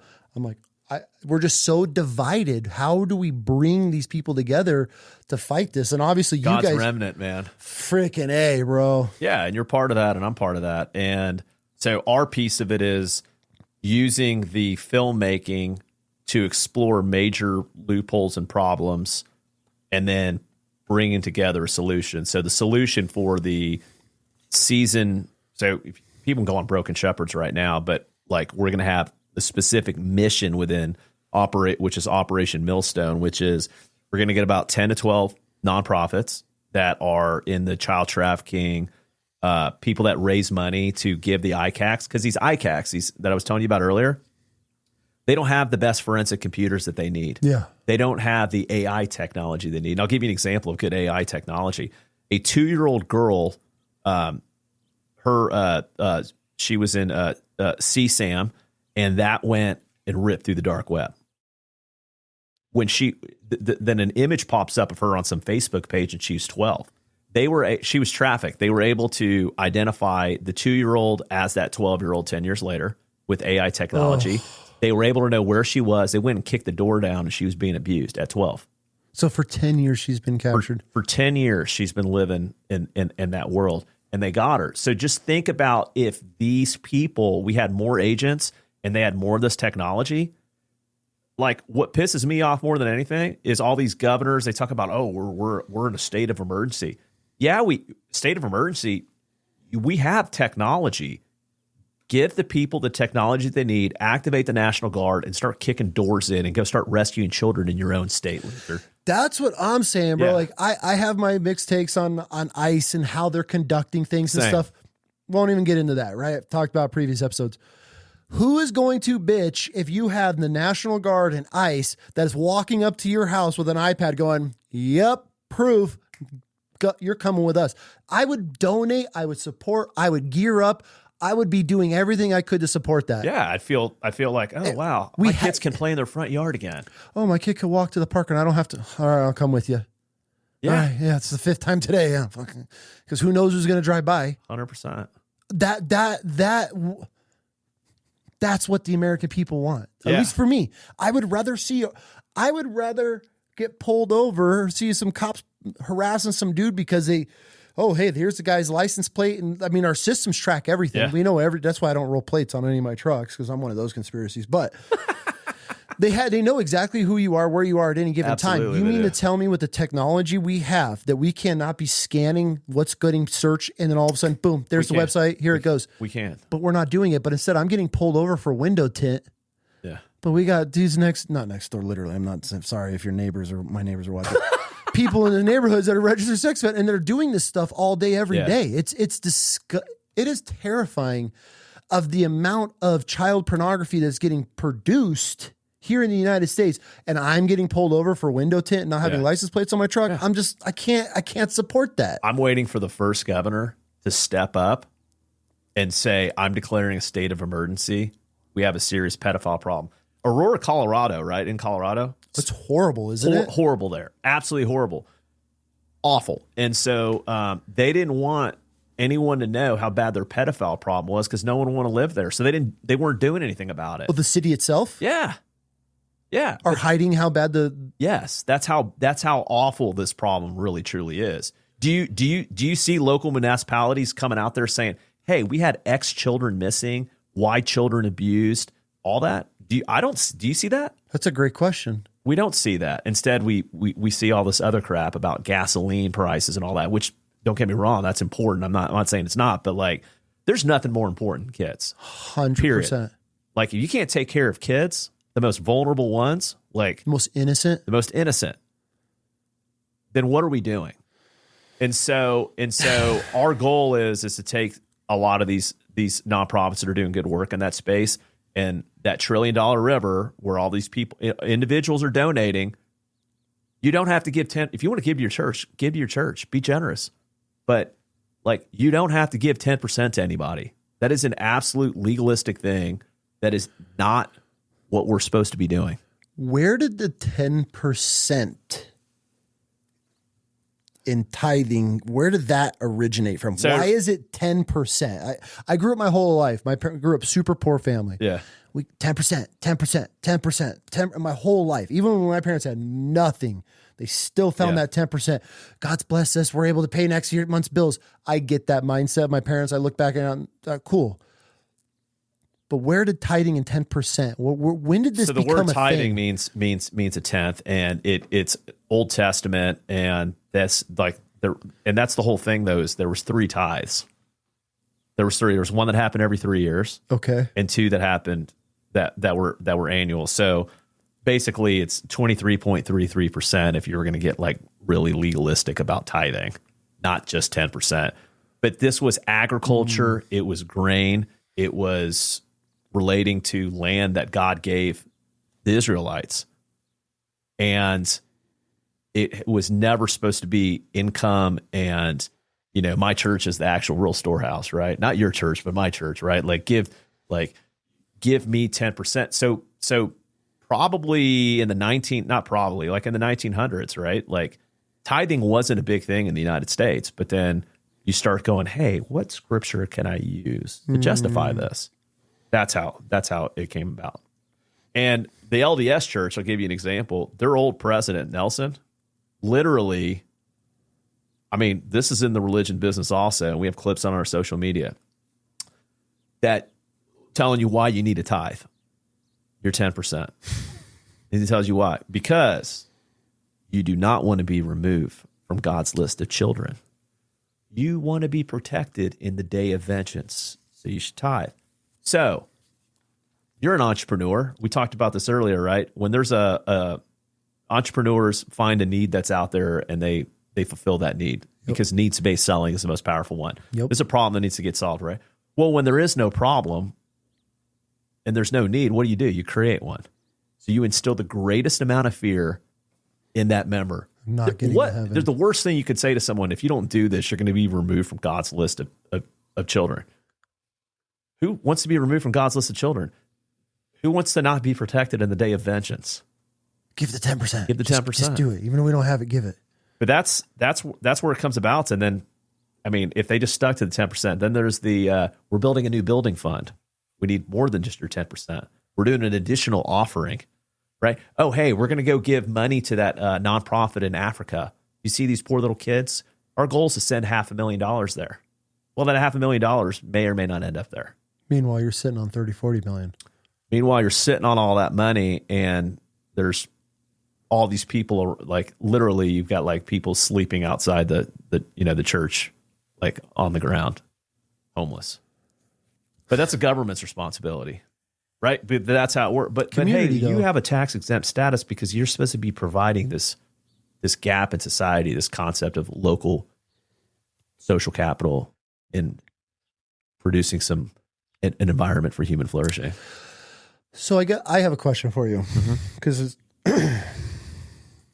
if I'm just a normally everyday guy, I love God, I go to church every day, I don't want to discourage them from tithing. But how would you tithe? Okay. That's a great question. Okay, so I guess that's my question. Knowing everything you know and have uncovered about the churches and just the establishments as a whole, I don't want to turn people away, but at the same time, they need to know, how would you tithe? Knowing what you know now. So tithing, again, the tithing is this concept of like this, it's a 10% thing. And I would say, God, this goes back to having an individual relationship with God and trusting what the Holy Spirit's telling you. Okay. And right on that, instead of I need to like do something that's legalistic, 10% is safe. If I do this, God's going to bless me. It's like, you know what? God may want you to just give away 2% of your money this year. God may want you to give away half of it. He may want you to give away 70% of it. But like, what is that going to? And one of the greatest things that's happened that's really hurt society is tax exempt status and tax write-offs. So it's like, oh, I'm going to donate. If you help your aunt that's in great need, who doesn't have health care and is dying, and you're helping her, like, that's probably not, she's not a 501c3. You're not going to get a tax write-off for it. But you can give to this organization that is a 501c3, and you get that. So stop limiting ourselves to where God tells us to give us money based upon whether you're a 501c3 or not, right? There is a single mom out there. Like I was at I hate, like, I don't even like mentioning like, oh, how I help somebody, but like there was a single mom who had a kid at dinner that like has severe autism, and the kid was sitting next to me, and I had my 2 daughters and 3 of their friends, and we're celebrating my youngest birthday. And this kid was like, he was kicking on me. He sneezed on me. He was like taking his little, kept going, hey, what is this? This is and I was like, it's a panda bear, right? And he kept showing me all his little animals, and he was putting them in my plate that I'm eating on. It was just, and God's like, show him love. Absolutely. Show her love. Keep showing her love. And so God was like, you're going to buy, like, seriously, he's like, you're buying her dinner, and you're going to walk out before her. She's not going to know you're doing it or anything like that. And so God tells you how to help people, but you have to be willing to listen to God. And you have to be willing to spend time alone with God, and you have to be willing to read his word.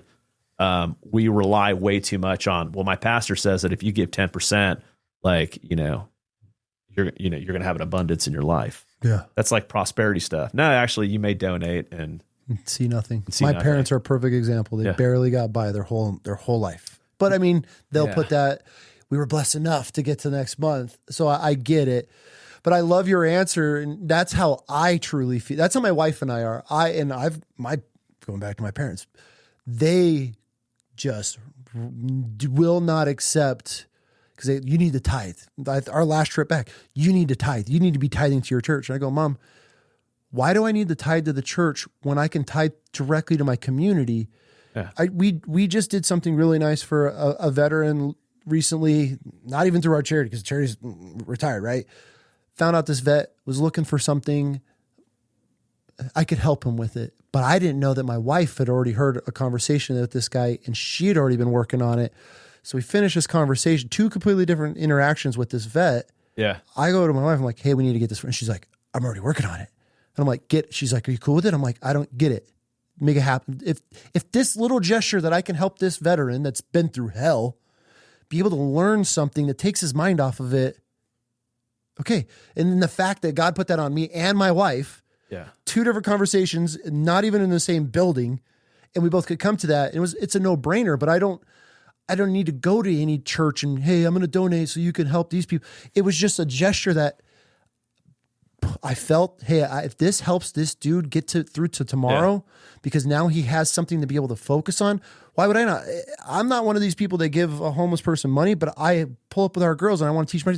Besides money, how can I help you right now? Do you need food? Do you need clothing? Do you need blankets? What do you need? Because obviously I'm not going to enable an alcoholic or a drug addict. Yeah. I can't justify that in my own mind. But what else can I give you? But I don't need a church for that. And that's how I personally tithe. And my parents have just, forever. That's not, you need to go through the church. You need to 10% to the church. And I'm like, but I just helped this mom and her children for Christmas, and we were these secret Santas and just dumped bags of stuff at their door. You mean to tell me that's not helping my communities for some single mom that I know that my kids are able to pick out their gifts? But you're not getting a tax write-off for it, and it's not a church. It's like, God doesn't care about that stuff. God cares about what you're doing is right. So I would, it'd be a fun question to ask your is it your mom that pushes on that? It's both. So Mom and Dad, got a question for you. Who appointed Pastor such and such to be a broker of God's resources? Well, that would be my dad, since he's the pastor. Oh, yeah. Yeah. Who appointed you? Who appointed me? Yeah. See what I'm saying? That's what I would ask. Yeah, that's a tough one. That's a great question, though, because but it is. Well, it's something your dad will have to process and figure out as well too. They're very small, like my dad actually preaches on islands in the summertime, and because we're in a real but remote your dad's area. preaching the 10%, the tithe. My whole life. Yeah. I don't know if he preaches it in his service because it's a super small little community, but they tied to the church my whole life. And that's one thing I've just never been able to figure out. I'm just like, this doesn't make sense to me. So it's like, so Chat GPT, if you go in there and ask about this concept of tithing, really? It actually tells you the truth about it. And it does not say that that's a mandatory thing that you're supposed to do. So this is, I don't want to say man-made tithing, but it's been taken out of context to stretched. justify. And then there will be some people like Ruslan and with the whole Sean Ryan show and everything. He's like, he agrees with us on that it's not a mandatory 10%, but 10% is just a good rule. So it's just kind of like the fence. His pastor also says that we're kind of like the Levitical priesthood, right? because the Levitical priesthood, that was part of it, is they were the ones that were taking care of the temple. Okay. And they were doing that type of function. But we're not in that, like, that's been fulfilled. We're in the Melchizedek priesthood, which means that Christ is our high priest, and that the veil's been torn, and that we have direct access to God through following the way, the truth, and the life. We no longer need to have a man that is running that interference for us. Well, what's interesting to me is the tabernacle, right? And please tell me how I'm wrong in anywhere. But you had the tabernacle, then you had almost a wall. There was almost 3 layers to it, correct? Where some people couldn't even outer court, inner court, holies of holies. So they had to look. So the more holy you were, would get you closer to God. Right. But then if you weren't holy, you would have to tithe in order to get to the priest to be able to ask your prayers. The high priest was the only one that would high priest go into that, and God's a God of order. So Aaron's sons, because they were in the Levitical priesthood, they were responsible. God had order in how he wanted things, like the fire was to come down from heaven. Well, I think they brought the fire themselves, and they went out of order with God, and he killed them immediately. Yeah, like he's a God of order. Or like if you weren't of that tribe, you weren't allowed to touch the Ark of the Covenant. Okay. And I think it was David was coming back, and a couple guys touched it to save it from falling that weren't of that, and they immediately died. So like all of that, like there was a lot of organization, a lot of order in what happened with the tabernacle, with the Ark of the Covenant and everything.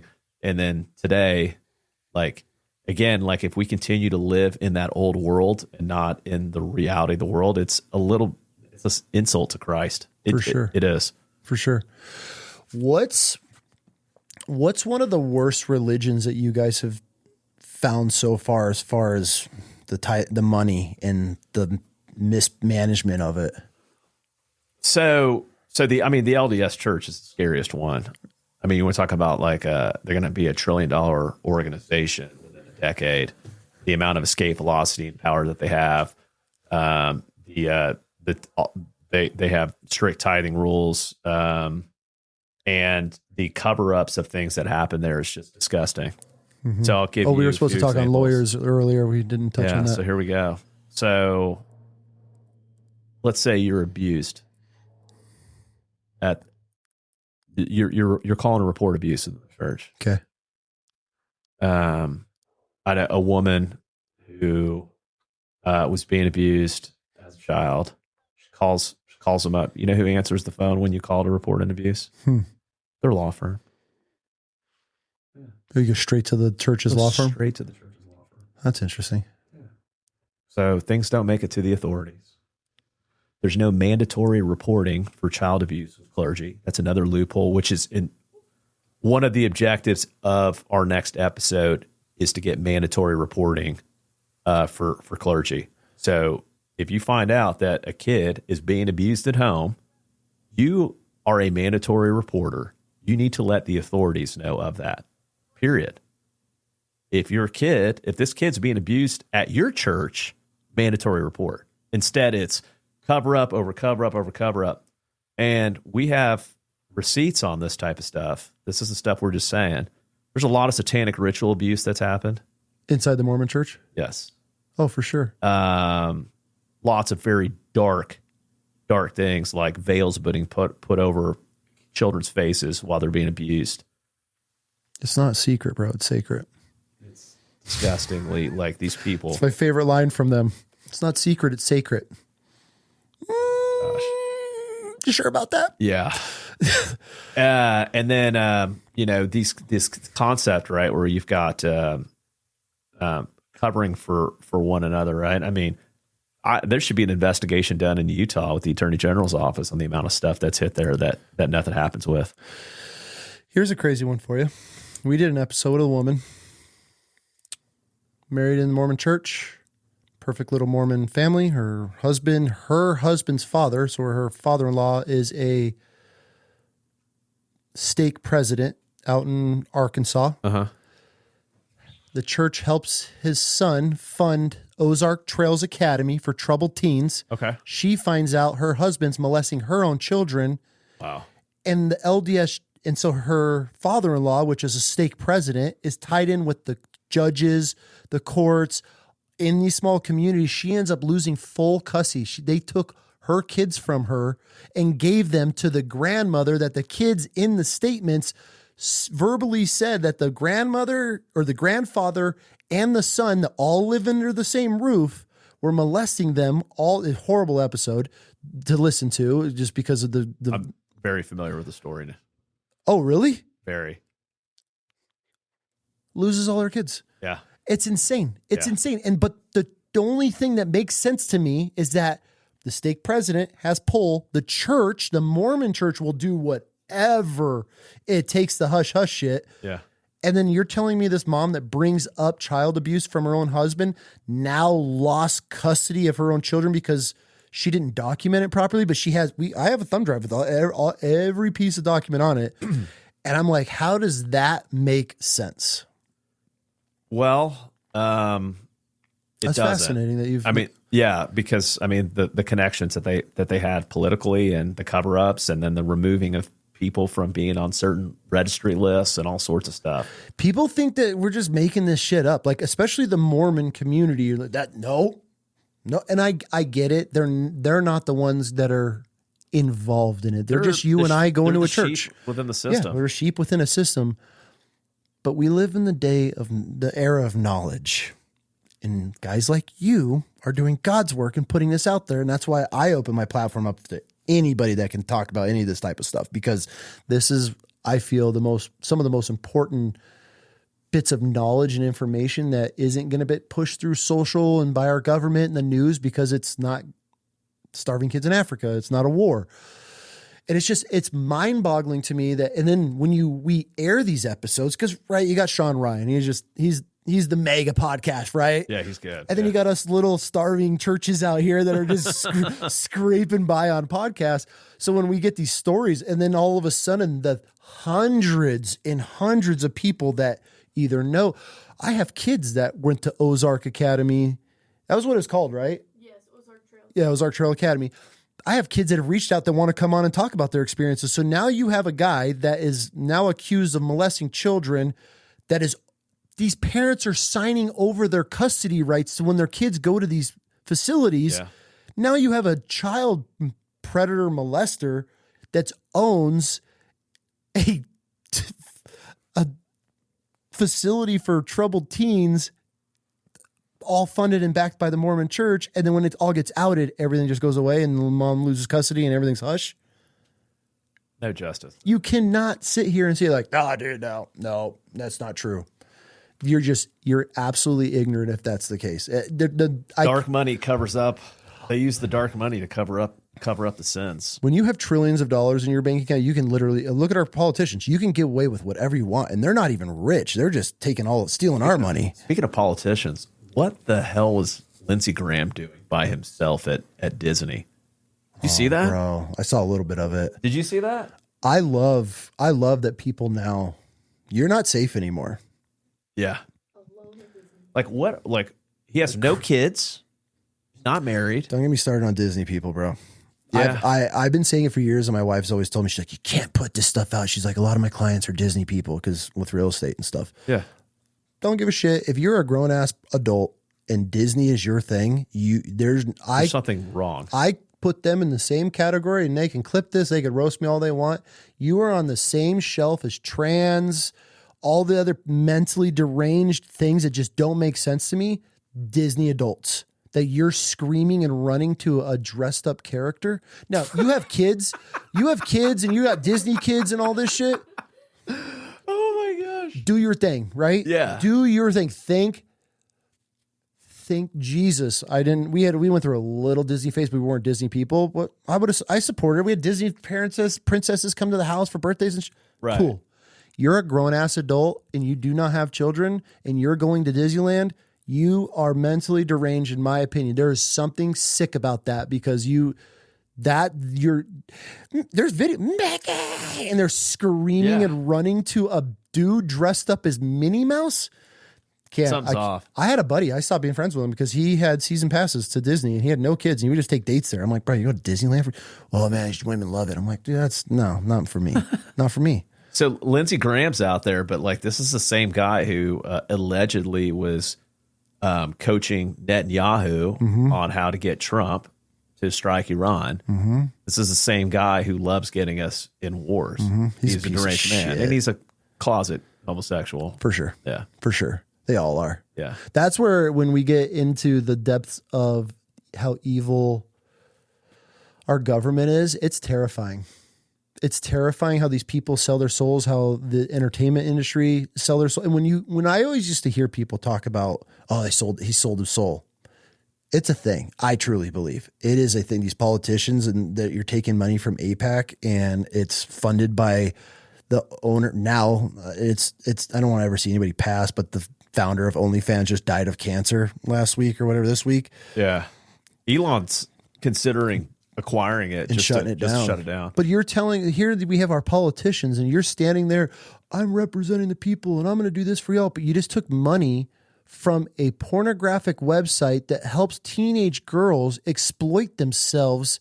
And now you're the largest donor to our politicians. And then here we are, we the people. Yeah, he's great.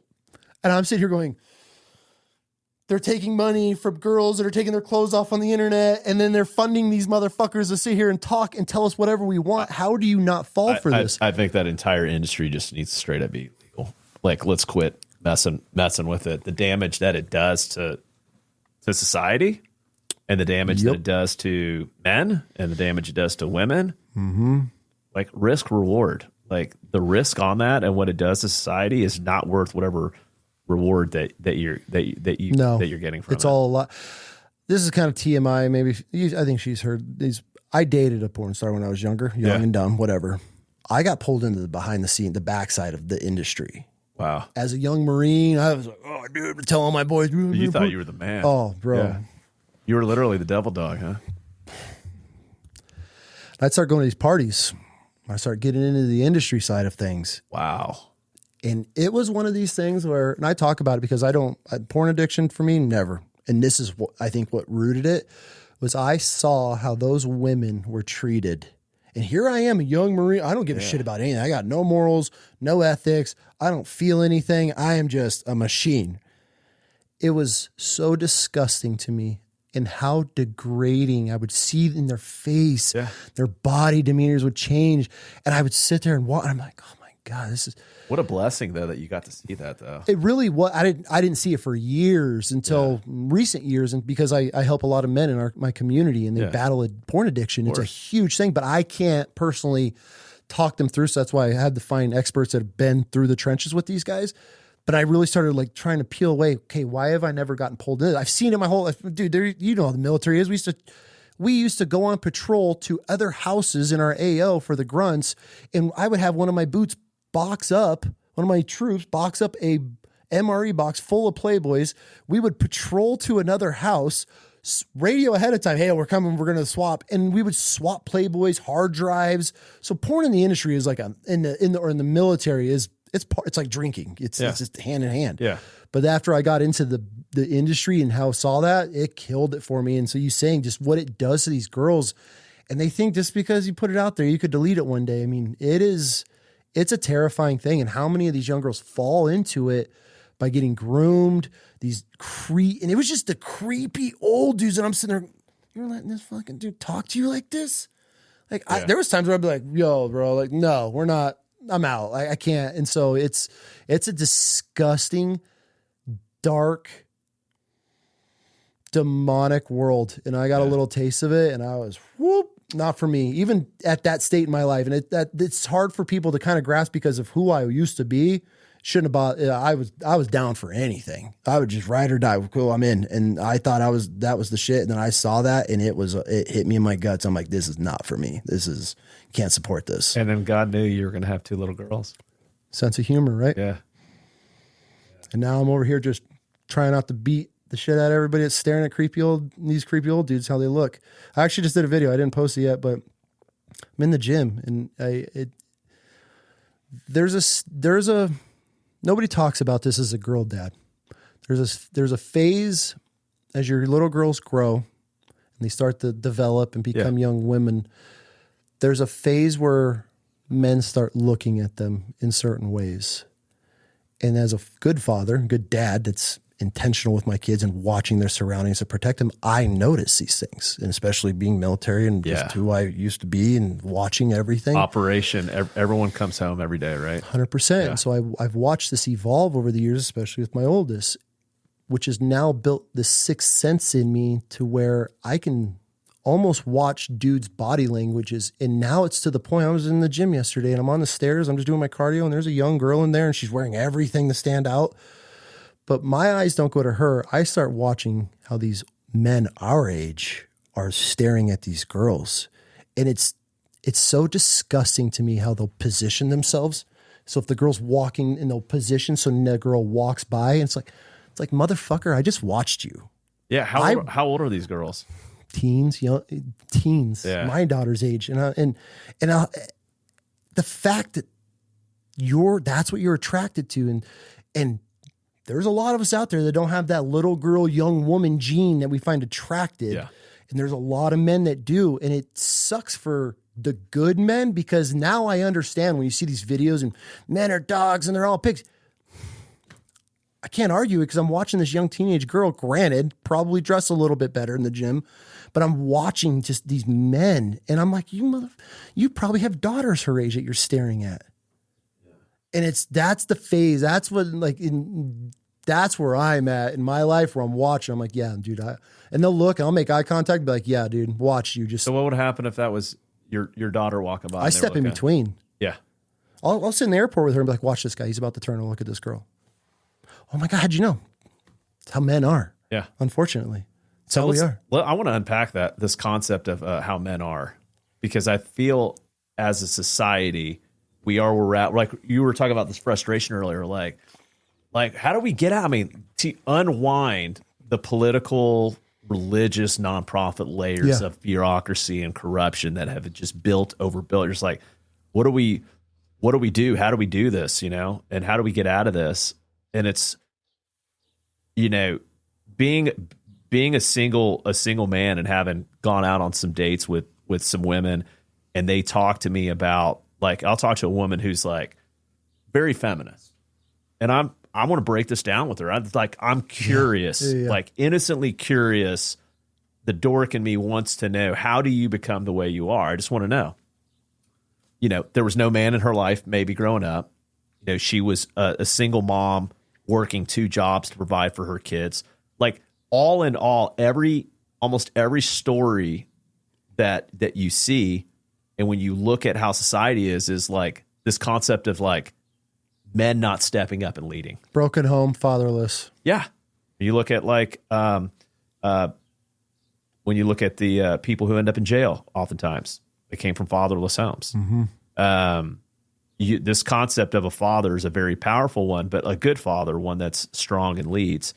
This whole thing with the fall of society and all this transgender stuff that was going on, even this crap with Israel, and these are just weak. It's weak men, a bunch of beta male weak men that don't step up, don't want to walk in the light, don't want to step up in front of the fire, because you know what? It's hard as hell. It sucks. It sucks. It sucks. It's not fun. But men have been trained that, period. Like, you have quick access to stuff. You can just swipe right and go on a date with somebody. You don't have to go have a conversation with somebody. Yep. You can just order food to your house. You can watch pornography like that on the access that men have to things. But as a result of all of this, women have had to step up and fill a void in society. For sure. That men have failed to fill. For sure. We're very old school in how we've raised our daughters. I love it. And a husband's role, and the father is to lead the home. I set the tempo. This is my home. These are my rules. But my wife doesn't stand behind me. She stands beside me. Mm-hmm. And there's a lot of times where I make mistakes, but then she checks me on this. And that's where you look back, and everybody wants to be this boss babe and all this stuff now. But if you looked at like a queen that her husband ruled an empire. She was, I don't think so. No, you're not, you need to shut up. That's not how it was. She would let her husband get their kingdom in the wars, out of war, whatever it may be. But behind closed doors, that's when you have those conversations. Yeah. But I feel now, like we were kind of just saying on that break, the Andrew Tates, like women belong in the kitchen. And it's when I say old school, we're raising our kids to court, to date, to get to know people, because now it's like, the world is, I have buddies that are in the dating world that are my age, and I am petrified if I ever had to go through that, because they're just like, dude, it's insane out here. Right? It is. And then I'm looking at my teenage daughter, I'm like, good luck, kid, because of these boys. And they're not, I feel men aren't raising men anymore. It's very few. I just complimented one of my buddies, one of the only few dudes out there that has raised a true man from a boy to now this man that represents him. And I'm just like, dude, fine. There's one out of. Well, the internet's raising, the internet mixed with institutions is what's raising most children out there. It's not apparent. It's clear as day. I mean, I went to the gym with her the other night, and there's these boys her age, and I'm watching them, and just, I'm not picking on these kids. But if they actually spent time working out, they would actually probably have muscle.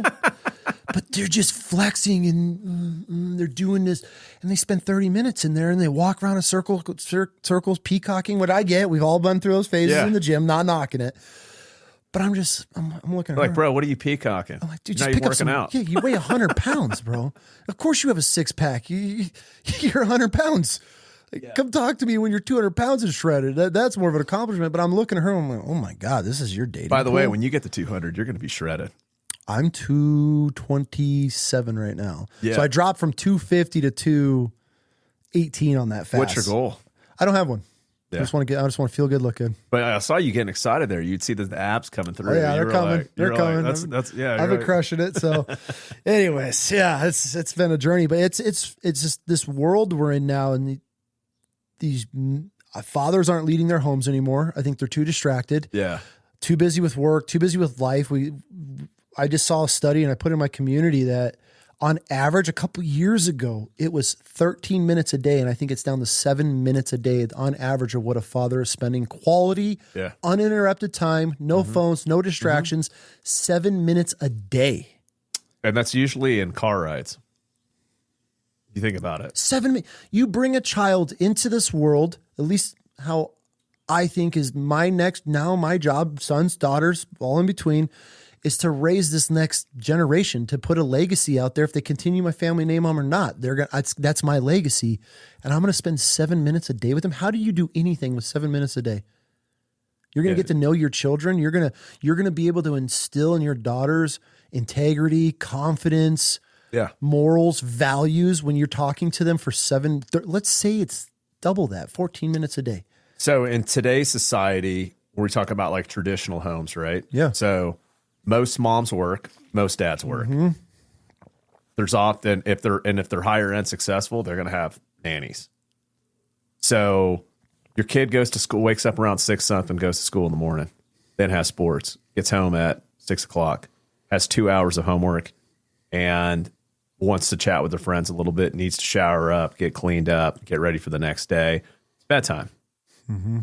That 7 minutes is like, that's like when I look at the breakout of the day, I'm not surprised. I'm not surprised at all when we say that. It's just crazy when you think about it though. And then what bad can happen out of that? A lot. Like you have an institution shaping the minds of your kids, right? You have other people teaching your kids faith. You have other people teaching your kids about sports, which I understand, like that might not be your thing, but mom's working, dad's working. Who's loving on those kids? No one. Who knows what's really going on in their kids' lives? So like their friends. Their friends do, maybe. And the thing is too, is like when I look at what I break things down into 4 pillars in relationships and in a man's role. So everyone wants to feel safe. Because when you feel safe, you could tap into your masculine energy. Your wife could type into her feminine energy. And your daughters get to see that. Yep. They get to witness that. So that's what she's going to want to look for in a man one day. That's what like, you know, your daughters are going to emulate your wife's energy and all that kind of stuff when she's in that feminine energy. In order for that to happen, we all have to feel safe in 4 areas: financially, fiscally, emotionally, and spiritually. And the man's the lead. So the man as financially, right? Making sure our bills are going to get paid. Yep. Like I'm always going to go hunting for food. You're always going to eat and such. Physically, that you're not an abuse. You know, we're not abusive people. We're not abusing the people in our households. That if someone ever did try to do anything, they're going to have to come through. They're going to have to come through us, and it's not going to be a good day for them. Yep. Emotionally, like, can I speak my feelings and emotions and articulate them in a way, or is it walking on eggshells and there's an explosion? That was me for a long time in this house. I get that. Same here. Mm-hmm. And then spiritually, like, I am the spiritual leader of our family, right? I am responsible for that. And so on the flip side of that, that's the environment we create. And then your wife's able to really get in her feminine energy. Your kids are able to see that. That's a very beautiful, safe zone to be in. Safety is number one. And then on the flip side, a man's got to feel safe in those areas physically. You're not going to be mouthing off to people and getting me in fights. You're not going to be using me for money or driving us into financial peril. Emotionally, you know, you're not going to be like putting me down every 2 seconds, and you're going to be encouraging me, loving me. And love is not all sunshine and rainbows. Sometimes you need to tell me things I don't want to hear. Oh yeah. And then spiritually, like, are you willing to submit? And submission gets blown out in this toxic way of like, go get in the kitchen and go blah, blah, blah, blah, blah. It's like, no, like, I'm supposed to love you as Christ loved the church. What does that look like? Mm-hmm. And you're to submit to that, which is a very beautiful thing. It really is. And that's when people feel safe. That whole model, like, I'm like in the single world and dating, I have these conversations with women and such, because they are blown away because it's such a foreign concept. Like, if a man prays at dinner, they're just like, oh my gosh, no one does that. Opens up the door, pays the bills, and all that kind of stuff, right? Like, I had gone out on a date one time, and a girl was like, let me get this one, and you can get the next one. And I'm like, no. No. In fact, that was a very unattractive thing. For sure. You know, you were being sweet. You have good intentions, but that's very unattractive to me. For sure. Yeah. So, like, especially as a traditional man, it's almost offensive that you would even offer, because the fact that you've dated so many men that have probably made you pick up the bill at that point just shows. Yeah. I don't need to ever rely on a man in my life. I run circles. Men are so weak. I run circles around most of them. That's a lot of their mindsets, and that's how they get into this. And you're alone. So yeah. You know, you're all this stuff, but you're single and you're miserable and alone. Yeah. You know, so and that's where it took me a long time for when my wife was the leader of our home spiritually. Yeah. And she would start sending me these things and these studies and the research that showed the difference in children that were raised with a mother that was the spiritual leader of the home versus a father that was a spiritual leader of the home, and how much confidence and everything was 10x just having a dad that believed and was a spiritual leader in their home.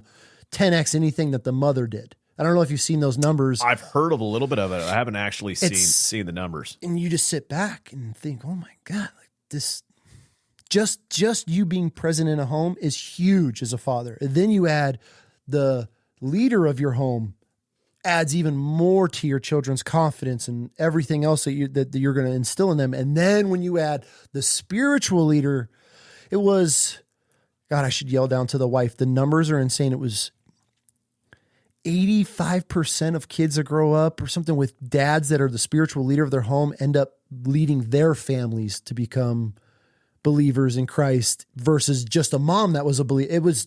It's unreal. I'll ask the wife when we get done with it. I know she'll remember it, but it's just wild of what, and this is why I hate seeing couples break up over in divorce over the dumbest shit. Finances Bro, my wife and I have literally counted pennies where we were hawking jewelry at pawn stores, and we've had our disagreements, and we've gotten some heated discussions over it because some shit she did behind my back. It is what it is. It's for the right reasons. But there's nothing you should ever divorce over. I get that there's certain circumstances, right? I always get what about? I get it. But there's not much. If you are not hurting children, women, animals maliciously, and you could work through damn near anything. You can. You could work through it all. Those are my three things. If you're going out of your way to be abusive, whatever it may be toward those three things. Straight up evil. Yeah. Nobody has room for anything in their life like that. Everything else, I mean, obviously, if you're being abusive and you're not changing, there comes a time, but you watch what happens in these broken homes. Obviously, you're still, obviously in your kid's life. Yeah. But a lot of these dads, they just check out, and then you're just leaving these children because these women want. The crazy thing is, I just watched this thing on menopause. 67% of divorces happen from women starting and going into the menopause phase. Interesting. I'd never heard of that. Yep. And then they started throwing all these numbers out there of the divorce rate in ages. And it was all it was in the 60s, 65, 67% of divorces were initiated by the women that were starting or going into their menopause phases. It's an interesting point of their life to choose to. It switches. They hate you. It's they just wake up one day and they hate their husbands because of the chemical and everything's switching. So my wife and I have that. She's big on. She's terrified of going into like premenopause because we have such a great relationship. She's like, if I just wake up one day and I hate you, she's like, why? If we talk about with the kids, like we need to start working on it and find reasons. So I've been looking deep in rabbit holes on peptides. Take peptides. I was going to say, take peptides. I just partnered up with a freaking peptide company. It's changed my life. I'm a firm believer in that. I held off on it for a long time, but now I'm everybody that comes to me, guy, man, I'm getting surgery. Get on these peptides before you get on surgery. I'm having a hard time losing this belly fat. Here's a peptide. They're incredible. Yeah, incredible. I can't sleep. Here's a peptide. Exactly. Yeah. Until we find out like 10 years from now, the studies that come out. But they're actually the studies that are coming out. It's reversing cancer. It's natural occurring within your body. Yeah. So I tell one of the things that gets me going is they hand out TRT, testosterone, like candy to people, and it causes men's hair to fall out. It causes all sorts of stuff. And it's like, hey, before you jump someone on testosterone, peptides, natural occurring, helps your body produce more testosterone. What it's already doing. Naturally. Yes. You're not injecting testosterone into your body. And so I'm a huge, because I started taking peptides 5.5 years ago, and I've been sick twice in 5 years. Good for you. I used to get sick, like legit, at least 2 to 3 times a year. Mm-hmm. Especially if you travel as much as you do. Good for you. Yeah, I'm a huge believer in it, and I refuse to take straight up testosterone though. That's where my boundary is, because like if you take like Glow, for example, guys, TRT will cause your hair to fall out. Yep. You take like stuff like Glow, copper, and all that, it does the opposite. So now they just dropped a new one. Clo, I believe, is I heard about Clo. It's the next version of that. I was actually just doing research on this the other day because I wanted to see what was the hype about it. But there's some pretty crazy stuff out there. But it's just like anything else, right? Like 5 years ago, very few people knew about peptides, and now everyone knows about peptides, and therefore it's turning into this. Like, can you really trust where you get it from? That's the thing. Legitimately go through a place that knows the pharmacy that's doing it. Third party test. Get your blood work. Get your blood work done. Make sure you know what it is you're putting in your body. Take ownership of it. It's a tool. It's a game changer for a lot of people, and I understand it. It's expensive, but it's life changing. Here we are. Yeah, why not? I think a lot of it got a bad rap with GLP-1. Yeah. And then obviously Ozempic, the big pharma jumped on that one. And that to me, that was mind boggling. That was like the vaccine for me when people were jumping on this and the immediate side effects and deteriorating bone growth and causing bone cancer. Yeah. And all to lose weight, and then now you're skinny fat. It's just none of fat. I know. None of that made sense to me. I was like, just go on a diet, man. Like before you can almost tell when someone's on his every time. Yeah, every time. Yeah, I have a bunch of buddies that jumped on it. And I'm like, I've worked out a majority of my life, and I've never seen anybody lose 80 pounds in 2 months. I'm like, something's you get a little, not right little there. help from somewhere.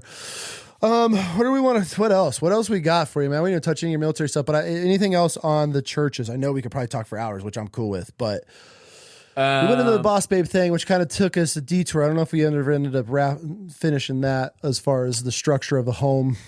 Yeah. So on this concept, right? Like our job as parents is, I talked about like the 4 pillars and the safety and such, but ultimately is getting our children prepared to have a relationship with God, right? So, like, I used to think my kids turn 18, they're on their own, they're legally adults, out the door. I had this conversation with my kid's mom, who's, I would say, a lot more of the line of like, you go to college and everything, right? Very, I want to say like just more kind of like our generation of how we grew up, which was our parents. Yes, still in that kind of get realm. 9 to 5, go to college.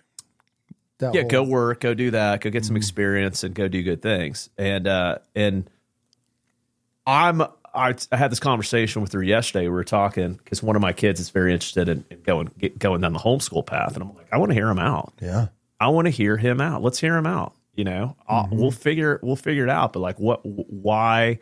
Like, let's hear it out. And I told her, I said, hey, I used to think that when they turned 18, they were adults and they're on their own, right? And, you know, I've been you have them on a calendar. Oh, yeah, I'll be an empty nester. I'm like, actually, no. Like, my kids don't need, they never need to leave. They don't need to leave our home. There's no, like, especially my daughters. Like, why push them? Why push them? So they can go to college and have a party experience because that's a great experiment.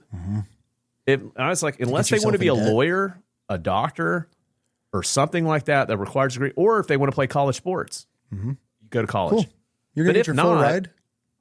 You know, if you want to go pick up a trade, go do that.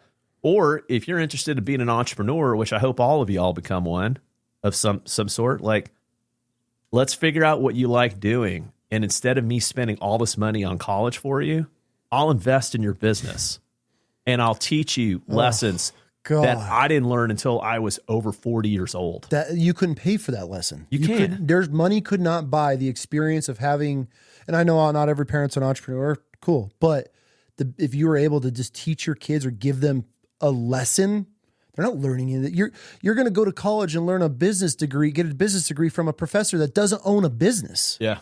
Make that make sense. It doesn't.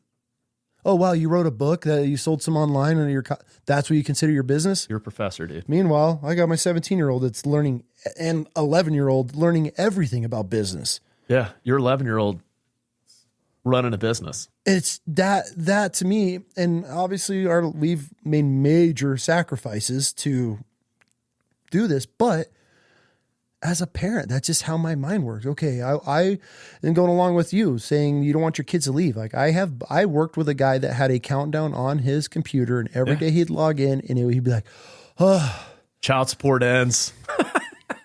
Yeah, no, I mean, and I'm over here telling her, "Don't leave." It does not make any sense that I'm going to send an 18-year-old child out into the world to go to college, immediately get yourself in debt. You're starting your life out in debt. Make that make sense. Then this debt that you just accrued over the last 4, 6, 8 years, you got this paper that says that you have a degree. Now you're not even going to use it on anything that you got this debt on. Now you're working anywhere that'll hire you because now all these major companies are dropping the standards on education levels. Everything that used to be a bachelor's is now an associate's, a master's is now a bachelor's. So they're now seeing the curve and what's going on. And not to mention the life skills, the critical thinking, the business mindset of just being able to stay at home, learn from our failures, learn from the successes, see everything that it takes to do this. And this might not be an entrepreneur is not for everybody. It sucks. It's awful. It's a grind. Oh, I'm going to be an entrepreneur, work for myself, so I don't have to work 40 hours a week. Well, guess what? You're working 80 hours a week. You're always working. Always working. Middle of the night, you're taking a shower. Okay, I got to do this. I mean, the best conversations and business ideas are like in a shower, just because it's the only time to think. Peace. Yeah. But it's like, why would you not give that to your children to at least have in their tool bag, so when they walk out of the door one day, whatever age it may be, you could sit there and go, okay, cool. All right. She knows margins. She knows how to build. She knows marketing. She knows customer service. She knows sales, cost of goods. The fact that my 11-year-old, this was last year, she was 10. She goes, okay, so if we raise that loaf an extra $3, that means we make more money, right? That's more of a margin. And I'm like, wow. Yes. Now, I'm not saying she's going to have a bakery her whole entire life, but she'll be able to roll anything that she's learning into more businesses or whatever it may be. And that's just where, in our lifestyle that we chose to pick, not throwing shade, if you don't be able to do it, but as an adult, as a parent, I want my kids leaving the house with the most skills that they can have. And I guarantee you, if you pulled your kid, the one kid, you would watch him start to develop. That's the thing, is I know he would. The fact that he's already thinking that, they're done with school in 2 hours. 2 hours a day. That's all you need. Guess what? Hey, you have 2 hours. You're not. No way. That's what it really came to, is starting this. The putting her in charge of the podcast and our little in the bakery. We have too much time. I'm not sitting here all day with these kids. We have work to do. Life still has to go on, even though we've built the life that we have. Life continues as far as business. I can't have an 8-year-old in our shit 24/7. How do we do this? Let's build a business. Let's see how she could just sell some bread from the porch, and then it's grown. And now we look back. Okay, cool. We've learned these skills because you're done with school in 2 hours a day, and you have the rest of the day to figure out whatever you want to do. And guess what? We're going to figure out a business. Bread, perfect, good. You're going to learn. Now you walk in, you see she's in the kitchen. She's working. We're up here doing this, but she's learning. They're developing new cookies or flavors or whatever it may be, but it's just getting that time that you have. But you'll watch your kid, even though he's a twin, right? Yep. I would love to see if you made that decision and then watch the entrepreneur mind. Hey, buddy, you're coming to work with me today. Yeah. This is what we're learning today. This is who we're going to go talk to. I just need you to sit here, just listen to how dad talks. I don't know how many times I've sat in business meetings, stuck them in a corner. Hey, I don't care if you draw, no, not seen, not heard during this meeting, but I want you to listen. If you can, sit in the corner, just whatever.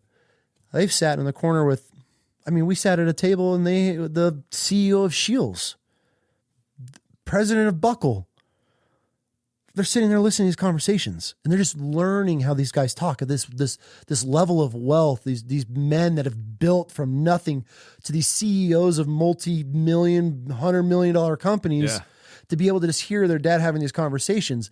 Just put it in the back. Just plant the little seed back there. Where are you going to get that education? You're not. Some professor? No. It's just not going to happen. You sitting in college, hung over in your next class the next day, and you just went on a binger because your parents are paying for your dorm and everything else, and now you don't care because it's not your money. They're not putting into it. But in the fact, you're like, hey kid, this has potential of turning into something. May not, but we're going to the next one. And that's what we really tried to just get their mind almost untrained from the public system. Untrained from, hey, this is how you become a worker bee. You're going to sit in this class, in these desks, in a row. Raise your hand when you have a question to say something. Raise your hand if you got to go to the bathroom. No, we don't think like this. Here's our standardized testing. How is every kid going to come across standard testing? I never reached any of those.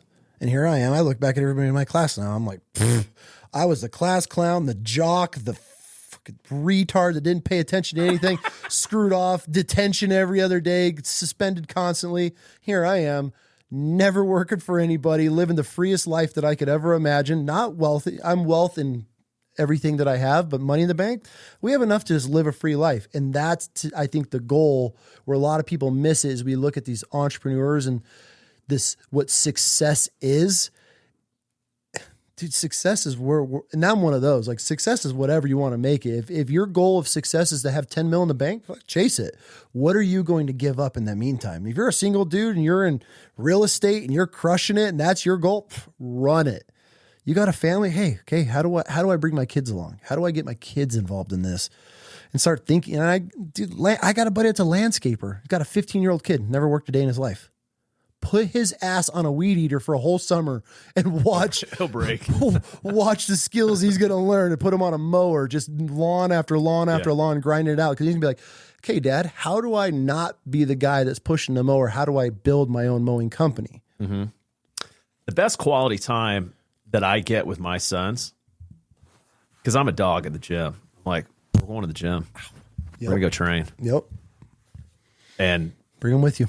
Yeah. And we have great conversations, and I've got like my coaches are like my brothers, and so they pour into my boys as well too. But like hard work, working hard together, because that's the one thing that you can't buy as a physical appearance. I mean, you can obviously with steroids and shit, but you still have to work your ass off. Work. And when your kids, and it's annoying a little bit that when you start bringing them, because you just want to get your workout, at least I'm in and out. But when you take that time and you start showing your son's your kid's proper movements, then they get excited about it. Then they, damn dude, look at that pump you got. And you get a little bit of confidence. Hey Dad, you're going back to the gym. And then guess what? Now you got a workout partner. It might suck for the first year or two because they can't spot you. They're young teenagers. They're in there staring at everything, distracted by the world. But then you'll start seeing that. And then all of a sudden it's like, yo, dude, okay, get me on this next spot. Hey, they already know the weights they're putting on. Yeah. That's just that rhythm of building that type of relationship. And then in the combat sports and the martial arts side of things, that is, that's been a blessing for me in my life. But like one of the concepts I've learned from my coach is Guy Mesker, who's a former UFC champion, brilliant guy. And he's like, you need to be a man of peace. And I was like, what does that mean? And he goes, you have to be capable of great violence in order to be a man of peace, because if you're not capable of great violence, peace is your only option. Yep. And so you'll always just fall to that. But when it comes down to it, seek peace. But what if you have to defend your family? You're going to get a violent person. Yep. Right. So this concept of like, we're missing that so badly in society. We are. Be a man of peace. Don't be a keyboard warrior. Be a man of peace. But you need to be capable of violence. Absolutely. That's what my wife said. That she said it's one of the most attractive things. She goes, I have seen the capabilities of violence that you can inflict, but I've never had to fear it in our own home. Yeah. Be the warrior in the garden. Isn't that a beautiful thing? Yeah. Because she knows that you could wipe someone out in 2 seconds, but you choose not to. Why? Because of love. Because you fear God. And fearing God is the beginning of understanding, right? Things in life start to make a lot more sense when we actually fear God. Because you could solve some problems pretty quickly with your hands. Really quickly. But is that the right answer? No. I love that, though. It's crazy, the chapters, and I don't know if you've been a religious guy your whole life, but obviously, like, I fell away from mine. Oh, no, I walked away from God. I lived in... For how long? Multiple worlds. All right, let's see here. As far as my memory goes back, I've always believed that Christ is who he says he was, right? And says he is, which is the Son of God, and we receive our salvation through him, and he's the way, the truth, and life, and the Father. I've always believed that. Yep. I went through, and I would say up until the time I was 21, and then when I turned 21, I started drinking, and then I started chasing women. Yep. And then I started thinking that was, life. The military guy. Yeah, like you have false idols, like, Top Gun Maverick, right? That was my idol. What does he do? Works hard, plays hard, gets the girl at the end of the night, and everyone loves Maverick. He's the man. Everyone wants to be Maverick. And I wanted to be that guy. Yeah. And so I went down that path. That's what the cool guys do and all that kind of stuff. I also, grew up thinking, like raised that way as well too. So I would vacillate between having my, come to Christ moments, and then I'd lock in, and then I would slowly, as I started feeling my life getting comfortable again, drift. And then when I decided to put the bottle down 6 years ago and started dealing with my crap, all the things that I hadn't dealt with, and then wrestling with things, and then you finally realize, well, the only way is through the truth, right? That's the only way through. And so seeking the truth and using the truth to get through situations, bring peace between, You know, my kid's mom and I were at odds for several years. Was a lot of that because of the drinking? Oh yeah. Yeah. Definitely a huge part of it. And I've accepted full responsibility for my side of things with that. And I have with my kids too. And it took about 4 years to really kind of like, oh, dad actually isn't drinking. Dad's actually kind of who he says he is. Mm-hmm. Dad's actually owning his part on things, right? Mm-hmm. Dad actually seeks forgiveness. So God takes this awful situation and turns it into something beautiful. Yep. And I personally, listen, I have no problems being around alcohol. Like it doesn't do well with me. It just, I don't do well drinking alcohol. I'm not one of those guys that's like, yeah, I can just have a cocktail or two. Yeah, maybe 5 of the times, but on that 6th or 7th time, I'm going to push it because I feel free. Mm-hmm. I feel alive when I drink and all that. And so walking away from that really, and then this concept of, I remember this. So when I got injured in the Army, this is in 2012, I remember I picked up a book, right? And this was one of those kind of Jesus moments in my life where I'm like, this is my identity. It just got taken away from me overnight. Like, what do I do? So this was blocked in, and I'm reading, and the book's called Not a Fan. Okay. And the whole central theme of the book is there are a lot of people that are fans of Christ. They want the bumper sticker. They wear the cross, right? I realized that was me. For sure. And then it was like, no, you're supposed to pick up your cross and follow him daily. And I'm like, yeah, I can do that, but not in this area and not in that area. So I try to live and, straddle where, so when I started putting my money behind picking up a cross and following me, because a lot of people are like, oh, you're making a ton of money on this religious business. No, I've lost a ton of money personally, tons, and yeah, you're battling Goliath. Yeah. And God is saying, keep following me, keep going, keep going. And when you realize something so precious and secure as money in this world is being spent on something that you feel like God is telling you, follow me with it, when you finally just submit, there's a great peace to that. Yeah. But it was in all areas of my life that I had to submit that. And of course, I'm human. I still struggle with things and all that. But the last 2 years of my life have been very transformative since I've been on the religion business journey. How so? So you realize really quickly that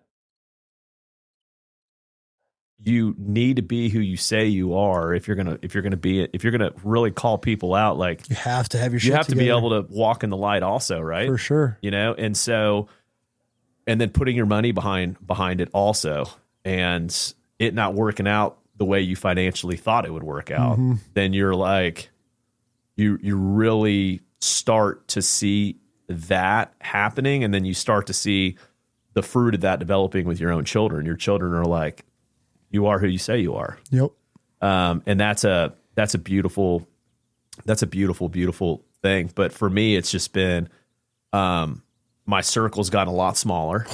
Tell me that doesn't eliminate so many problems. It's eliminated so many problems in my life. And I have men in my life, when I went through all the stuff with the divorce of my kid's mom, and I was drinking and doing all sorts of things I shouldn't have been doing.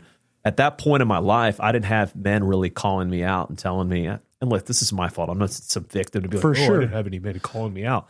No, but right now, my business partner and we check in with each other. Like, hey, I went out with a girl last night, and, this is what happened. And I was, and I'll be like, dude, I'm so proud of you, right? Like, we walk in the light with each other. Like, hey, man, I screwed up. This is what happened. And it's like, all right, man, yeah, you did. Let's pray about it. Let's talk about it. I have men in my life that sharpen me. Iron sharpens iron, that concept. 100%. And before I didn't have that. So surrounding myself with people, and I'm like, hey, I'm going to walk in the light with you. So if I do something stupid, I'm going to tell you about it. If I mess up and sin, I'm going to tell you about it. And that's walking in the light, because we aren't going to make mistakes.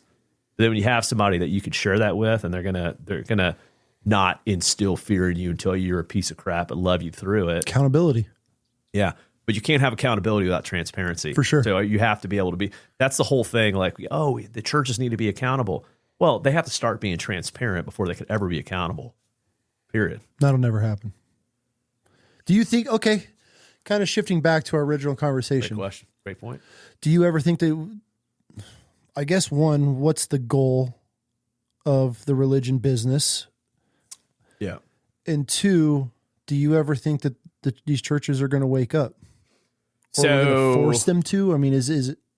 So I think that, okay, I'll tell you what the ideal scenario would be. The ideal scenario, and then I'll answer your question. The ideal scenario would be that a few big, like, there's nothing to me more admirable than when somebody steps up and goes, hey, we've been doing this. Like, what's going on here? And, like, we've been treating this like a business, right? Like, this whole tithing thing and everything, like, we've been saying that and stuff, but, like, the reality of it is we were wrong on some things. I respect that. I would admire that so much and say, hey, like, this may hit our business now and such like that. But I do think that if a domino falls with a big church, somebody steps up, one of these big mega church pastors steps up and sees a light and says, I'm going to start walking the light. We're going to start being transparent financials. Listen, I'm not here to say, oh, you know what? Show them an audit from the last 20 years. No, like, step up and start doing it right and call yourself out. Say you haven't been doing it the way, but now you're going to be transparent and all that. If we can because guess where the money's going to start going? It's going to start going to the people that are being transparent. 100%. So until those things happen, they will never change as long as money's flowing in. Mm-hmm. They won't. Why would they change psychologically? They're not doing anything illegal or wrong. They're not doing anything illegal. And then how do you unwind this lifestyle that you have? How do you jeopardize the lifestyle, the private jets, multiple homes, the housing allowances, all the security that you have in your life, in your identity? How do you unwind that? That's a scary thing for a man to do. Is it possible? 100%. You just put yourself out there, put the step forward, and God will meet you in the unknown, because God is the unknown. God's already been there. He'll walk you through it. But you have to have the courage to be able to do that. But you have to fear God first. And these guys don't fear God, because if they feared God, they wouldn't be spewing out, manipulating his word for their own inurement. They wouldn't be deceiving people. They wouldn't feel like they have to hide things all the time from their congregants and such. And so until they feel the financial impact. And so one of the goals of Broken Shepherds is that we put together transparent nonprofits, and that money begins to steer to people who want to be transparent, because our platform is only for people who want to be transparent. So if we can get enough mass on that and the money starts shifting towards transparent organizations, these other ones are going to stop getting fed, and they're going to start having to deal with, I have $300,000 in leases between all my satellite churches. I have all this money for that we have due for legal. I have all these expenses. I have all these cars I have to pay for. But that money's on it. Those systems will implode on themselves as long as if money stops coming into them. So divert the river to transparency. Stop feeding the darkness, and that's how it will change. And it won't change until that happens. And we're doing our best to try to change it. For sure. It's just a very, very hard thing. And it's one of those things where it will never change unless people begin to feel the impact.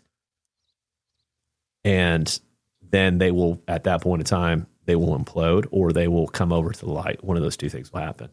But my hope is that a couple of the big churches start saying, you know what, we're going to do this right. We're going to be transparent. People are going to know how much I make. They're going to know the salaries. You want to know what? I make $1.5 million a year. I get a salary, a bonus, cars. My kids are on payroll. My wife's on payroll. Like, that's just the truth.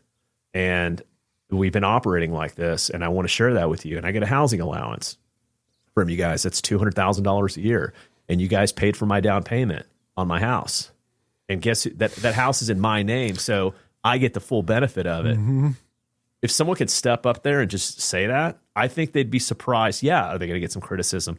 100%. But are people going to go like, dude, I resonate with you? Because we're all broken. I hate using the word broken, right? Like, in a sense of like, we're made right through Christ, but like, we're all human. and humans We're will damaged. human. And the reason why, like, my inspiration for my business is 1 John 1:7, which is, as we walk in the light, as he's in the light, we have fellowship with one another, and the blood of Jesus Christ cleanses us from our sins. And so, and then earlier on 1 John 1:5, it talks about how God is light. In him, there's no darkness at all. Yep. And so God is light. So if we're going to say we're walking with God, we have to walk in the light, and we have to be transparent to the extent of what? Well, you're asking people for money. Yeah. You need to tell them how that money's being used. In what business sense? Mm-hmm. If you're going to go invest in a publicly traded company, guess what data you have access to? Their financials, the audited ones, how much your CEO's making, all of those types of things. If you're going to invest in a private company, you're going to get a pitch deck with all this information. You know what you're investing in. Instead of like, yeah, you know what? I don't have to tell you, but you have to give me 10% of your money. I'm the storehouse, baby. It's like, make that make really? sense. How does that work? Yeah. It's crazy, but like, it's been operating this way. And as technology is colliding with old systems. This is an old system for sure that has leveraged technology for the good, but technology is catching up with social media where they're now being exposed more. Good. I mean, if you look at the money that's come into religious organizations over the years, I mean, it's directly correlated to radio, jump, TV, jump, internet, jump, social media, jump. Boost, the access that you have to get into people's wallets is enormous. Oh, for sure. And then how do you want to get paid? Oh, you can give me real estate. You can give me stocks. You can give me your car. You can give me your credit card. You can ACH me. You can give me cash. I mean, everywhere. I'll tell you a funny story, and you'll get a kick out of this. So one of the churches that we ended up exploring in the religion business. So Nathan traveled the world, right? He was an action sports camera operator, filmmaker. Yeah. And so he would travel the world. And everywhere he went, he would go check out churches. Lascelles of Brazil to Europe, to places in the United States, Mexico, you name it. He would go to different churches, and he wanted to see they're all about. So he's in Dallas, Texas, visiting his father out in the suburbs of Dallas. And so he's like, I'm going to go to this church. So he goes to this church, right? And it's a satellite campus of a large mega church. So this is how we ended up looking into this organization. We call it God giving us breadcrumbs. Yep. So he's in a rental car, and his Cadillac converter gets stolen while he's in church. In the parking lot of the church? In the parking lot of the church. So he starts calling the church and writing them saying, and he records all of this, and he's like, hey, like, I need the camera footage for my insurance company. Can you get that for me? No response. So he goes, you know what? I'm going to tell him I'm interested in donating. Tells him he's interested in donating. Within a split minute of time, he has all the information he needs to donate. Stocks, how, like, your estate, your will, Talk about a breadcrumb. Cryptocurrencies. Churches are accepting crypto. Oh gosh, they'll take any. A lot of them will take anything. They're smart. They're great businessmen. Oh my God. It's like, there's so many dollars out there, and we want as many of it as we can get. This is the same church with the Lululemon stuff I was telling you about earlier. Okay, yeah. And so, and so that he got that right, and so then he ends up calling them and contacting them.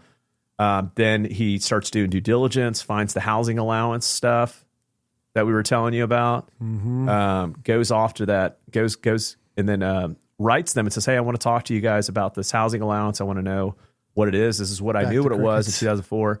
Well, we got cease and desist, and then he finally said, "Hey, I'm showing up on Sunday."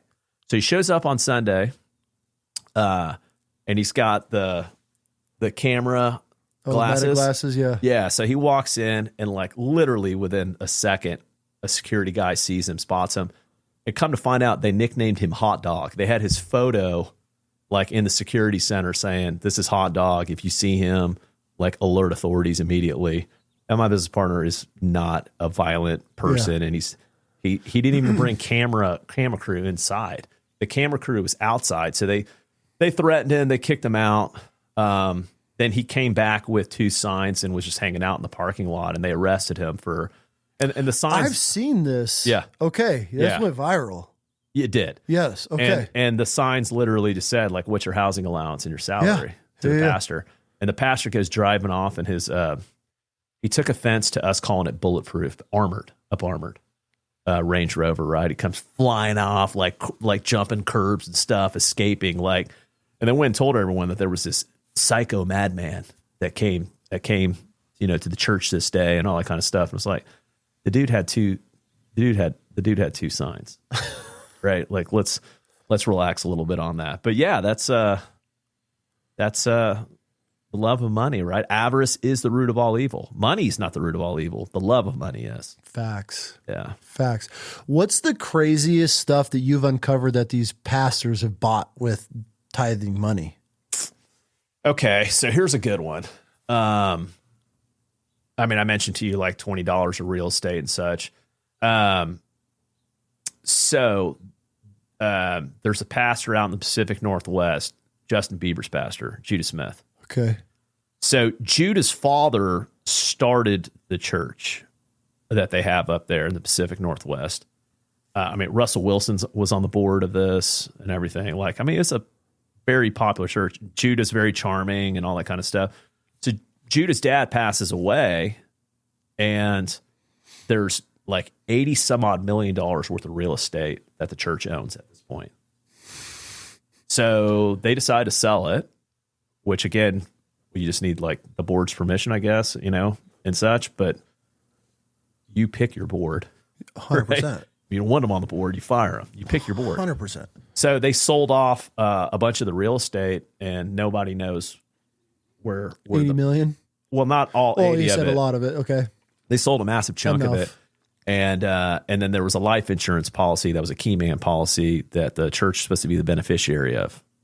And then that money went somewhere that wasn't where it was intended to go, allegedly. And then there was all of a sudden, he's got a beautiful house in California. Then he's got a technology app that he's building. And then even with all that, there's a gap of several millions of dollars where no one knows where it went. But again, it's the dark web. It is church-owned real estate, and no one follows the money on where it goes. And he doesn't have a good answer for it. We called him, in fact, to talk to him, offered him an olive branch, and now we got a letter right back from his lawyer immediately on it. Okay, so since you guys are kicking the hornet's nest of the religion establishment,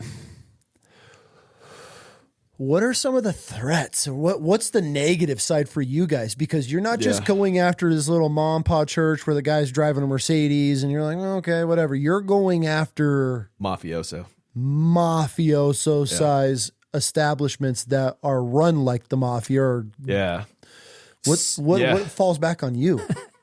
So I had Nathan and I got a message about a year and a half ago, and it was from a security team that just had resigned from a pastor.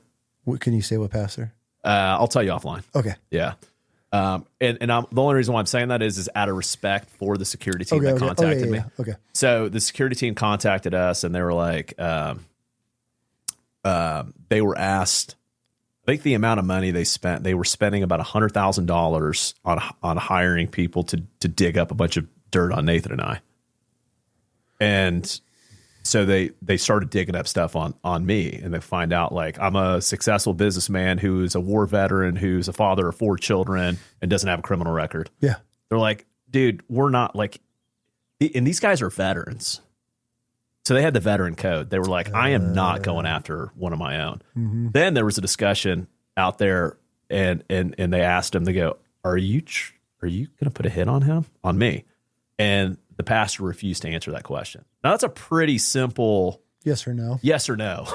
Or how about just no? No. Yeah. Instead, as a refusing pastor to answer, and this guy was angry and he was pissed. So I got aggressively followed one day by a black SUV, and I had to dig back into my military skills training. but I knew exactly what was going on.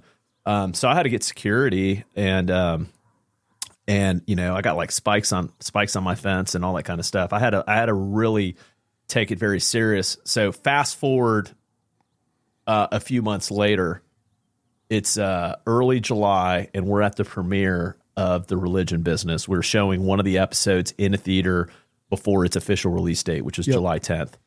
And that pastor's right hand, who's also taking a housing allowance, nephew, was showing that he was friends with us, and that he wasn't with them and he was with us. But this dude literally had a notepad and was taking notes on who's there and who's not there, and what was being said, and is there anything damning about him in it? He was doing research. Yeah. He was a mole, and I knew he was a mole. And my security team's there. He comes up to me and is starts talking, asked me if I hated that pastor. This one that there was. Did you know this was the nephew at this point, or I no? did. Oh, I okay. did. And it asked me if I hated that pastor, and I say, no, I don't. I love everybody. I'm called to love my enemies. Oh, so he's your enemy? And he was like, that's a very disingenuous response on you're disingenuous. He starts insulting me like you don't love him. You actually hate him, and blah, blah, blah, blah. And I was like, well, Matthew 5, I'm called to love my enemies. And so that's what I'm saying. And then he was like, yeah, you're disingenuous, blah, blah, blah, blah, blah. And I was just looked at him. I was like, you don't even know me.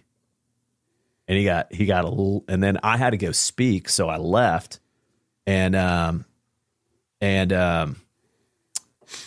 fast forward, he starts talking to a lot of people about me, how much he despises me and all that. A few hours later, this is after the last screening started, he beelines to me and starts saying, you're a disingenuous piece of shit.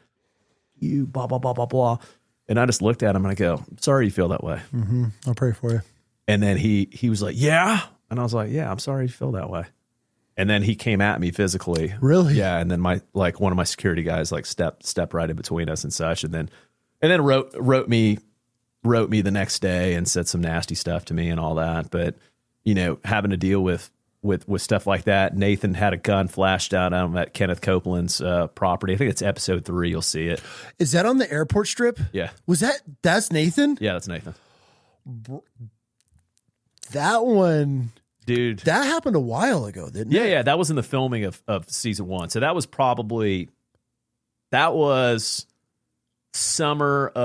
late summer of 24. Oh, okay. I know where that security comes rolling up in like an SUV, jumps out, like John Ritter, trying to be all tough and pulls his little thing. Why does a pastor, one, have a private airstrip, and then armed to the gill? Oh, the church paid for it. Secret Service style security. Mm-hmm. And then these people, are these congregations like majority boomers?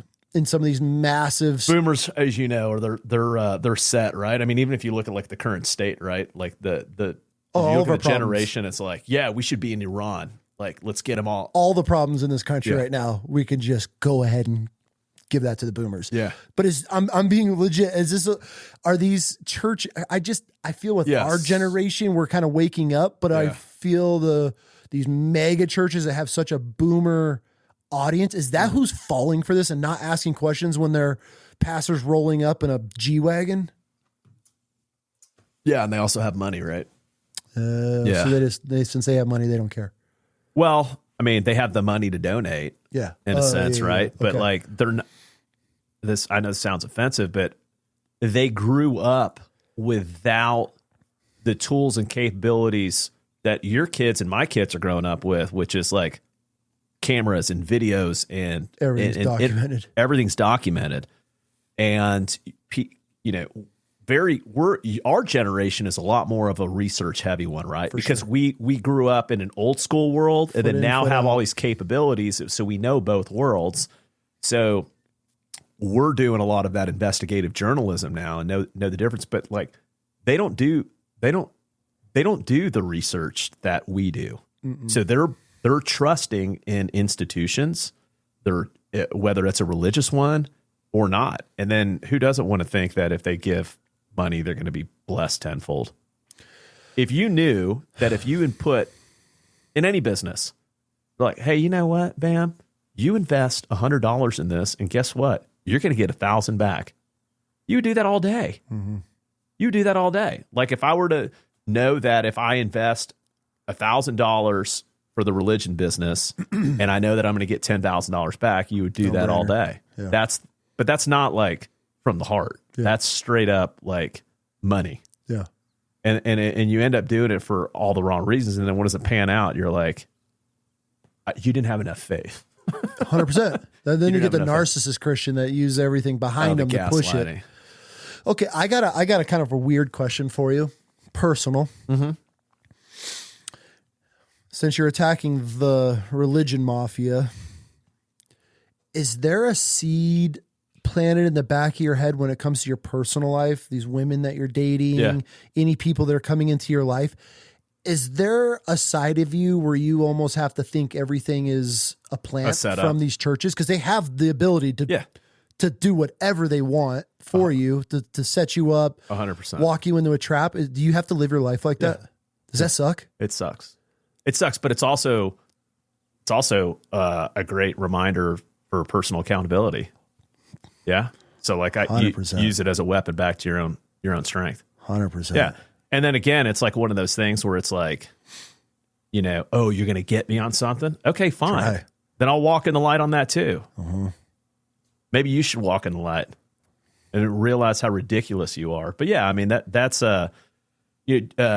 James O'Keefe. We have a same coach and on the strength and wellness side, and you know, he does a lot of that like and such. But like, you know, I'm not like dating dudes or women under 18 and all that kind of stuff. Like, but like he gets politicians like that.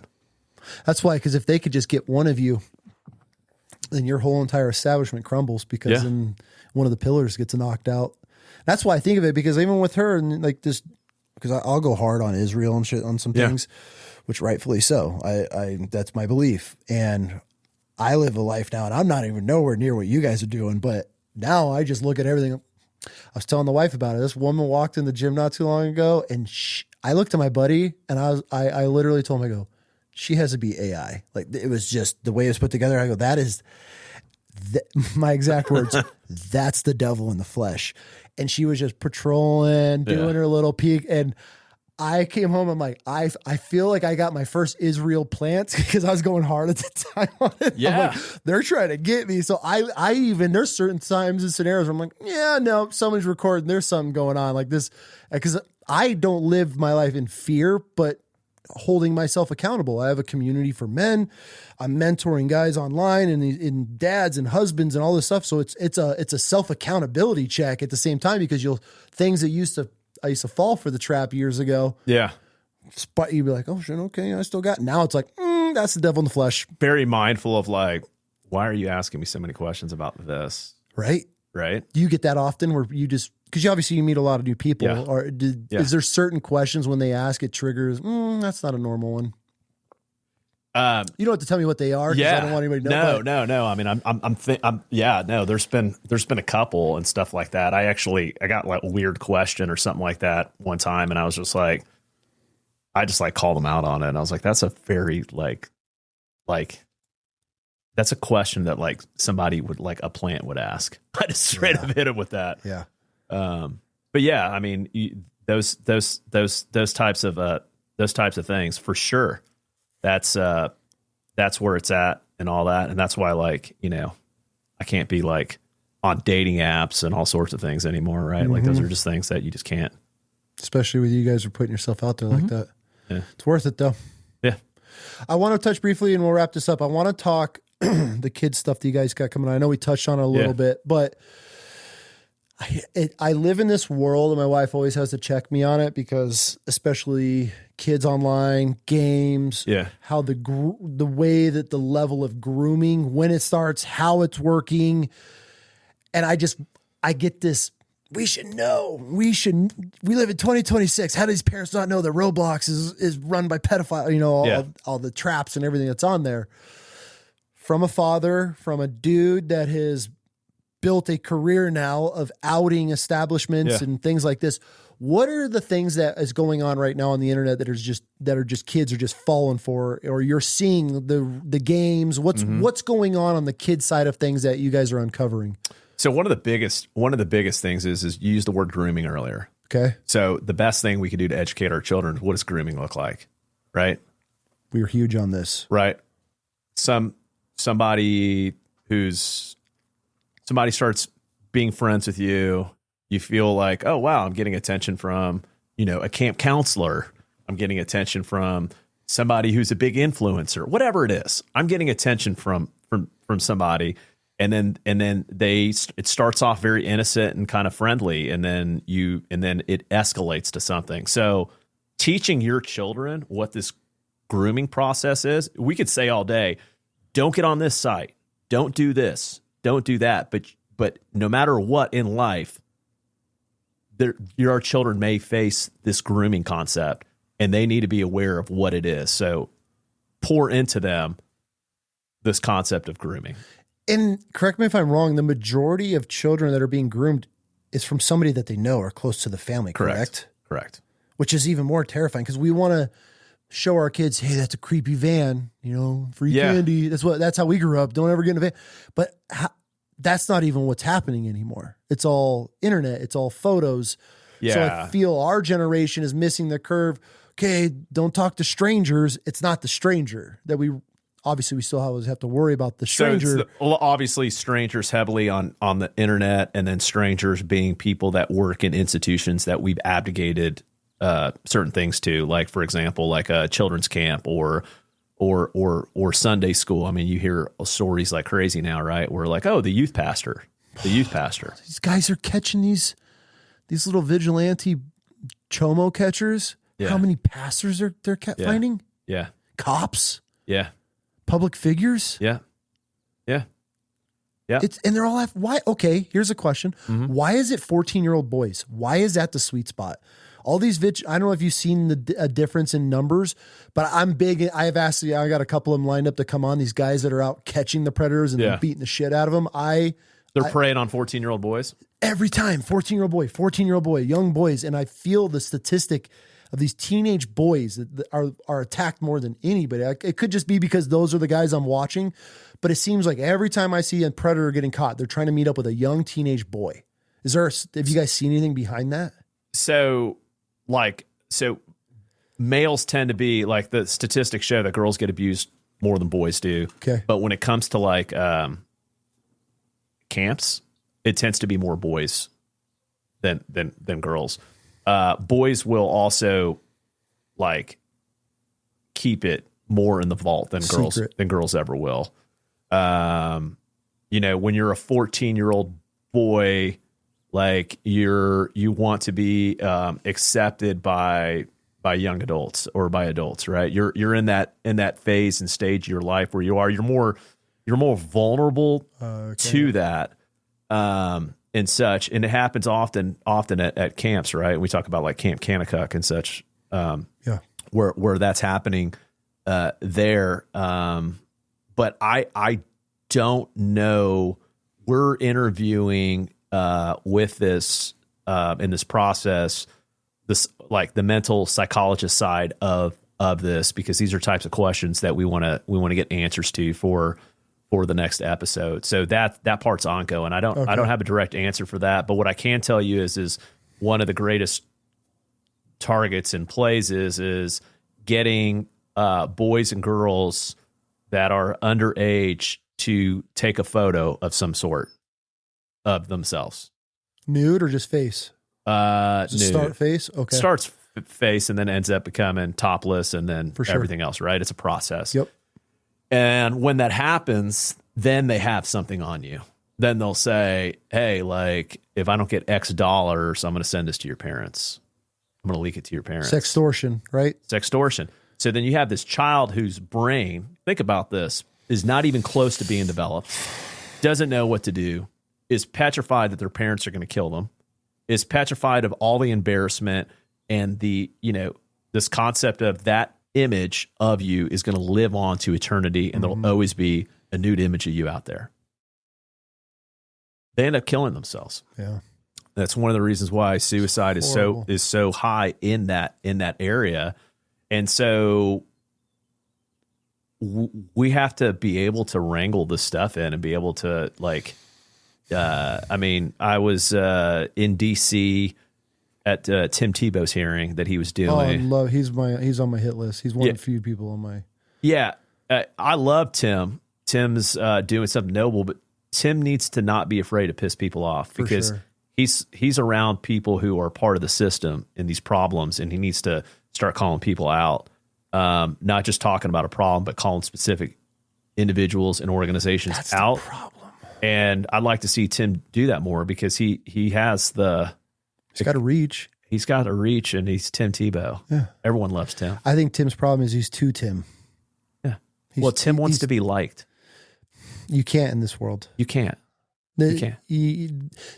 What Tim needs to do is be the face, and he needs pit bulls that are executing, which he might. This is why he's coming to Boise soon. Actually, I've been emailing him, trying to get any attention that I can from him because I want to talk to him about this. But I think he's Tim Tebow, and here's the chart of all the people and the porn that's going on in the world. No, not in this world. There's when it comes to children, there's nothing in this. It is all out war.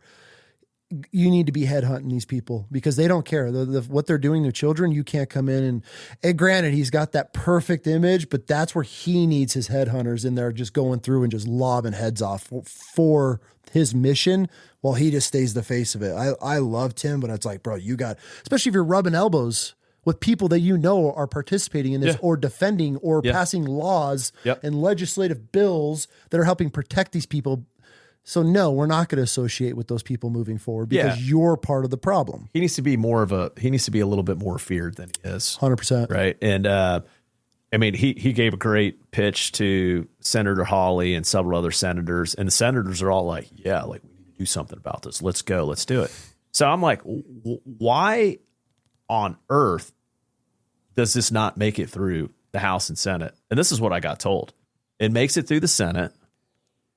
But then when it gets to the House, it becomes quicksand. It's in quicksand. And these things don't get through. But again, it's like, it's our children. These billions of dollars to Israel every year somehow has no problem making it through. But the stuff with our children, it is such an undermanned area. And we have heat maps showing where child pornography is being distributed. Mm-hmm. And we can't do it. We're not doing anything about it. See, that's where or very little, I should say.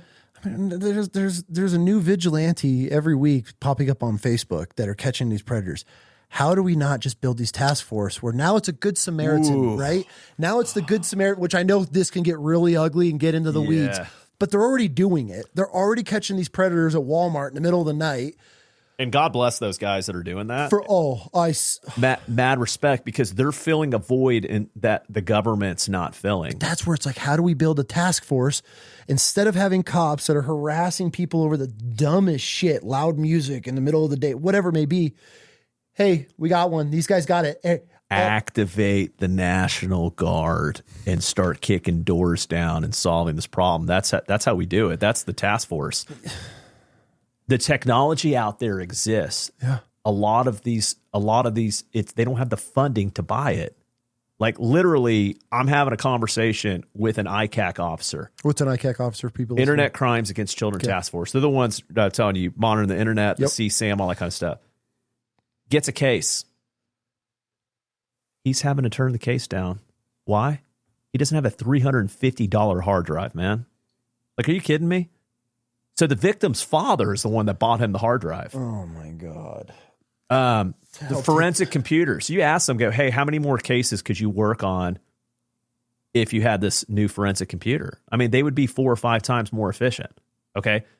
Then they can't add manning unless they have financially secured 2 years worth of the full overhead cost of that employee. But they're it's not going up. And then these guys are overworked, overtasked, underappreciated, and they're fighting Goliath with a $40 million a year less than that budget. And meanwhile, divvied out across over 50 of these places. Yeah. And we're over here sending $75 billion overseas and fighting all these wars, worried about everyone else. Meanwhile, our children are suffering. So if you want to get militaristic, activate the National Guard. I'm waiting for one governor to do it. And I'll tell you the governor I think is going to be. He's a mentor and a dear friend. His name's Victor Marks. Dude, I love Victor. So he's the leading candidate for governor of Colorado for the Republicans. All right.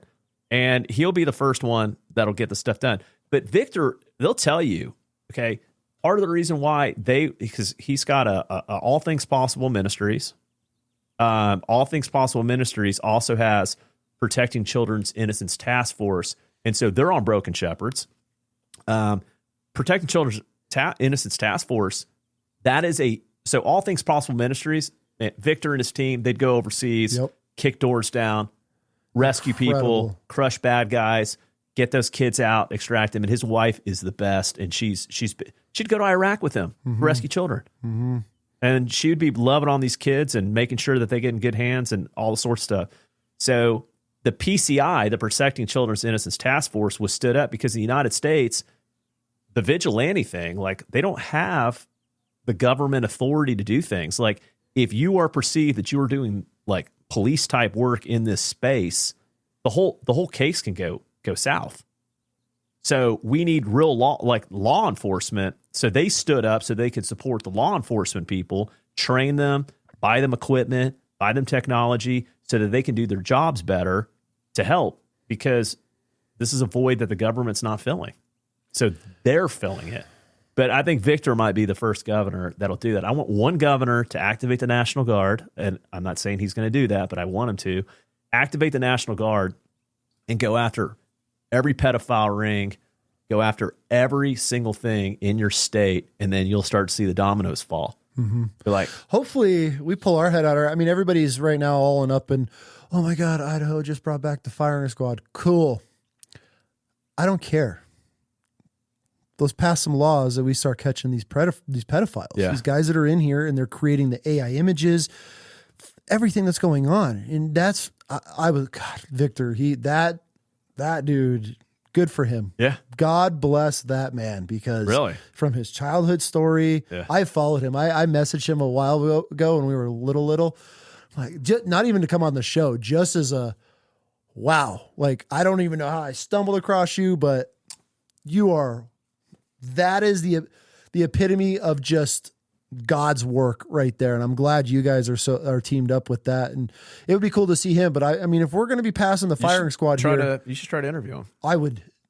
All right. Why don't we talk offline and such? You may, like, I don't know if you can come out here, but if you're willing to go down to, I'll fly him out here. I don't give a shit, dude. To get Victor. Oh my God. I mean, he's running for governor too. So a platform where he can have this like real conversation about all this stuff and ask him straight up, like, what is your plan? I would love to. This is the realest conversation he's going to have with anybody. I talk to him all the time. So man, he is one of those guys. I stumbled across one of his episodes and just been consumed by him, followed everything, and just good for him. You know, that guy, he's making a difference, but it's just so sad. It's so frustrating as somebody that I would die for somebody else's children, protecting them. That is the type of person who I wouldn't even...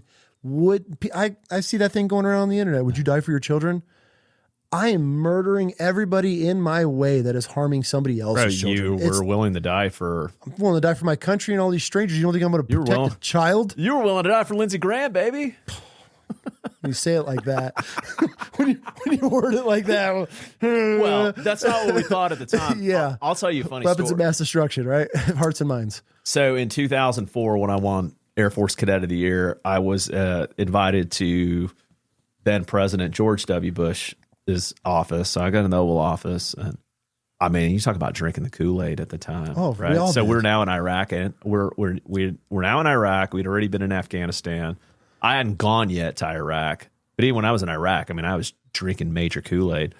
And I told him, I said, I thank God every night, Commander, chief. And I meant that. And I look back at him, I'm like, what a loser. You're either one of the most low IQ presidents of all time, or you're evil, or maybe both. Probably both. They're all plants, but it is what it is. I got one last question. Back to the churches. If our future of Christianity, I'm just going to use Christianity in this because that's how I can relate to this. So the future of hold on, let me think how I can word this.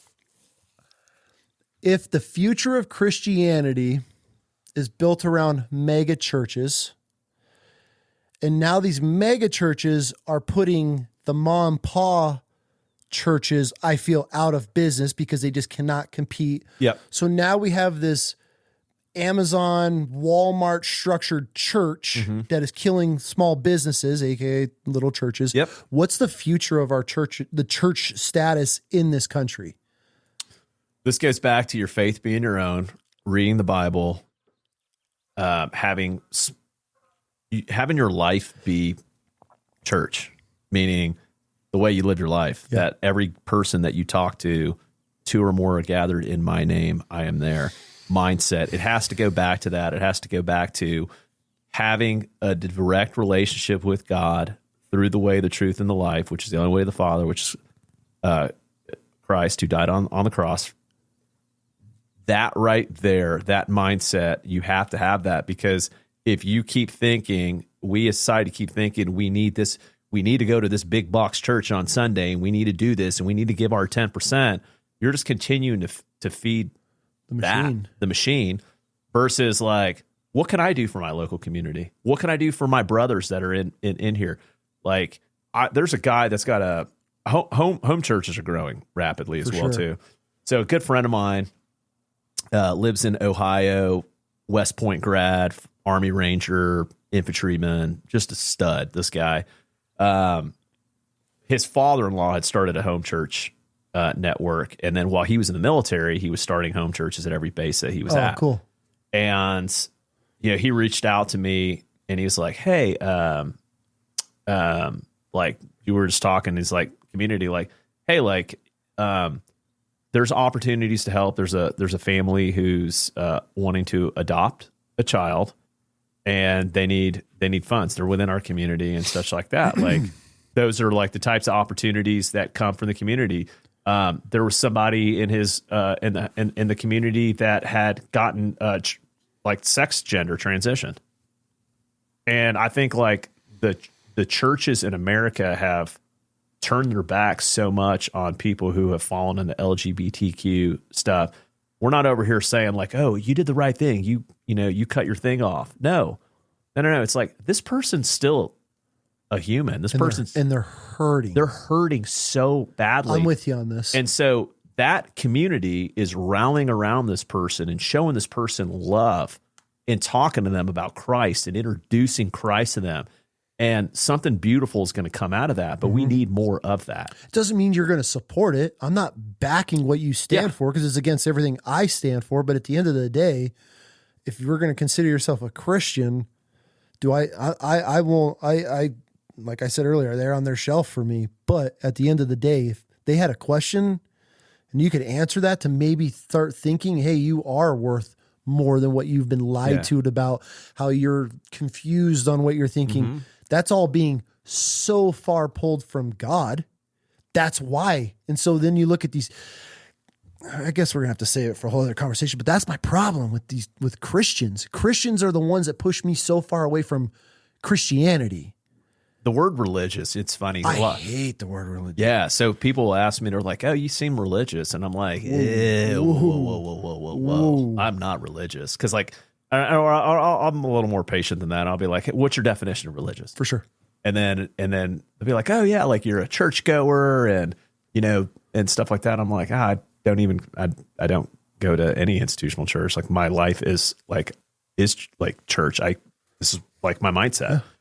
And I have men that I talk to daily that we talk about scripture, and we meet weekly and we talk about scripture, and we talk about, you know what? We talk about what's going on in our lives, what we're facing, the temptations that we're facing, And it's pretty how awesome. we failed and all that. Yeah. And men need that, right? Men 100%. Men really need that. That's what makes men better, is being able to walk in the light with other men. 100%. And sadly, you know, oftentimes men get burned with that. I've been burned with it. I've confided about stuff going on in my life, and the next thing you know, I find this guy's going around telling people about stuff that's going on in my life, and I'm Group like, community. He talked to a bunch of men, and then they're all telling their wives, and then all the wives know it, and then they know it, and then Yeah. they just, that's where I'm like, God, why can't I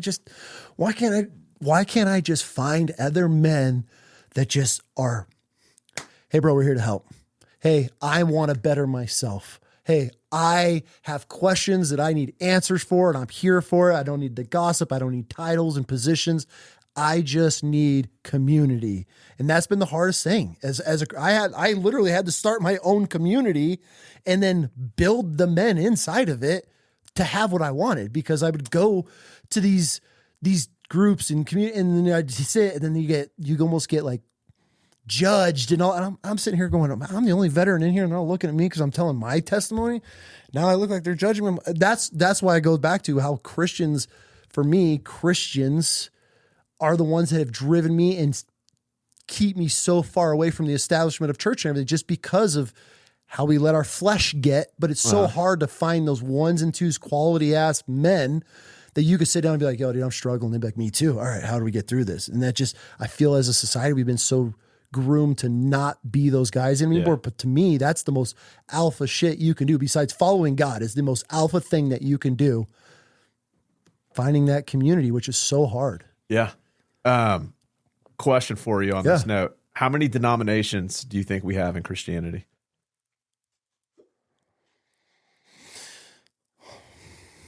150, 200? 44,000. I was, holy shit, I could have been farther off. 44,000 denominations. Okay, so let me ask you this. Oh, sorry, continue where you're going. I'm just, but this is the point, is like, that I'm trying to make is there are so many denominations out there because everyone's trying to be a little bit different and messing up the simple message of Christ, right? So how do you feel about Orthodox? And have you looked into the Orthodox Church in this journey? Not so overall in this journey, when we look at like the bigger denominations, they have fewer financial ambiguities because they have so many levels of checks and balances. There's a lot of systems built around that, right? Okay. Not to say like, you know, like Catholic Church, for example, I mean, they were using donor money to pay off victims. Well, yeah, the Catholic Church, I believe, is still Rome that never truly fell, and it is run by Satan. That is my belief on the Catholic Church. Well, yeah, and this concept of like, why would I call another man father? And then calling the Pope the Holy Father. I'm like, no, that's there's God. only one. I'm sorry. Yeah, you guys can at me on that one later in email, but no. Yeah, and the same thing. So my kid's mom's Catholic. Yeah, and I was raised Catholic, and I made a decision and this is when my faith wasn't my own, and one of the regrets I have in my life is it's fine. Like we all worship, worship the same God, and we believe in Jesus Christ and all of that. So like, yeah, as long as it's in that ballpark, that's fine. But as I've grown up spiritually and matured, it's like I was pushing back on this. This is after our divorce. I'm pushing back. I'm talking to my kid's mom, and I was like, hey, like, I'm going to talk to, I know you talk to the church and you talk to somebody out there, and she was supportive of it. Go talk to them. But I was like, maybe I didn't realize this growing up Catholic. I was reading my daughter's script before she went into her first reconciliation. Okay. And she's going in there and she says her part, forgive me, Father, for I have sinned, and it's like, forgive me, Father. You're talking to God the Father, or are you talking to this guy? Because that ain't your father. Right? It's him, and then I come in second. Yeah, I'm your earthly father, and I will fail you. That God never will. Let me hear that Father never will. We're not praying to no Father. And so then this line got me. I hereby absolve you of your sins. And I'm like, whoa. So your daughter's saying that to him? The priest, the father, is telling my daughter, I hereby absolve you of your sins. And I'm like, you absolve me of my sins? The way, the truth, and the life, Christ, the cross, that story? Isn't that how I'm absolved of my sins? You're telling me I'm hereby absolved. Who are you to say I'm hereby absolved of my sins? Mm-hmm. And then I started asking all sorts of questions like, hey, is anyone monitoring how long they're in there for? Is there an opposite sex person in that private room where they're being extremely vulnerable with some man? Yeah. I'm like, let me tell you how it works. Is he has an entourage of people that walk in him. He's all colored up. He's on an elevated platform. He has somebody opening up the book for him on his pedestal. And we think that like men, like these many men don't really get married. Like there's something off here. Like God designed us to procreate and marry. Now, granted, there are men that are designed not to, like, sure. And all that. I get that. But I had a lot of issues, a lot of issues with that, because we go back to this concept of like the Melchizedek priesthood, which we're in, versus the Levitical priesthood, which is, you know, having the high priest go in there and stuff. Christ is our high priest. Mm-hmm. I don't need anybody to tell me I'm hereby absolved of my sins. I don't need that. I have a relationship directly with God through Christ. And because of that, I don't need all this noise. And if we can cut all that out, life gets a lot simpler. Oh my God. And our faith becomes our own, you know, and it's not like, well, what does the pastor think about this? You know, it's like, I don't know. Why don't you ask God what he thinks about it? Because you can. Yeah. You can ask him directly. Or you haven't even talked to the pastor once and you belong to this church because you can't even see him. Or you haven't read the Bible, so you don't even know what he's saying. You're going there to get a Cliff Notes version of what's in the Bible, and your ears tickled a little bit, and you feel really good about going. Till next week. Till next week. That was a big thing for me. I was one of those people for a long time. Same. Long time. I would, like I said, go in, I'd feel it, sweat, irritate. Okay, talking about me, and then I'd go out and be like, okay, yeah, that was a good one, and then right back to it. And then you know when it changed everything? When I bent the knee and started praying. Yeah. And my wife, she says it all the time. You'd be one of those nights getting your head lobbed off. You'd never bend the knee to anybody. I'm like, never. And then the only person, her, occasionally, she'll win. As soon as I bent the knee. That's been in my biggest battles is my pride. I still have that pride in me for other things. And I'll give it all to God. Here's the steering wheel, buddy. Yeah. Let's get through this. Yeah. I got us in a pickle. But that's been one of my biggest, my come to Jesus moments of surrendering. And you always hear it. And as this man, surrender. What does that mean? What does that mean? What does it? Okay, cool. Okay, God, I believe in you. Cool. All right, surrender. Until I got to that moment. You know how it is. Yeah. You get to that moment where there's nothing else. There's nothing left. Okay. I'm going to get on my knees and I'm going to do this. Just snots all over the bed. My wife's crying. I don't even know why she's crying because I'm crying. I'm just being able to the best therapy session of my life. And that's why I tell a lot of these guys, because I'm far from having the word and the scripture and being able to refer to things. And these guys will ask me, I'm like, dude, just start with a conversation. It scared me for so long. It's so awkward. It's like, I tell people, leave a voicemail for God. Just leave a Never heard that before. Leave a voicemail for him. Yeah. Because I'm not one of these, dear Heavenly Father, please. I don't have a routine. There's sometimes this is kind of off topic, but this is just who I am. Like my brother's dying on his deathbed and I'm cussing in my prayer. And that's where I'm not proud of it. That's one of those things I'm like, hey, God, clean my mouth. It's been really hard. I'm surprised I've only dropped like probably 2 F-bombs, maybe 3 on this episode because I cuss a lot. That's one of those things okay, God, just take it from me. I don't need it. It's still there. But just in conversation and being able to be who I am, and I'll talk, I'm like, fucking, hey, God, come on. Like, I don't know why I'm falling into this. Why did I get pulled in? But you're not cussing God out. No. You're expressing your feelings to God. And if you read Job, I mean, Job is expressing his feelings towards God, but in the end, like the big lesson is like, how do we we're not God. We didn't create the heavens and the earth. Like his justice is perfectly just, but we're too used to living on earth, you know, and seeing everything black and white. But Job was a man of God, and I encourage people to have those conversations with God. I'm hurt. I feel betrayed. I feel lost, but I'm not giving up my faith in you. I love you. Just help me. Show me the way. Show me. Yep. I love that. Yeah. Thanks, dude. Dude. We're going to end on that. All right. I'll talk to you I got to shut up. I'm going to be talking for... I'll talk to you. That was a good chat, man. I'm glad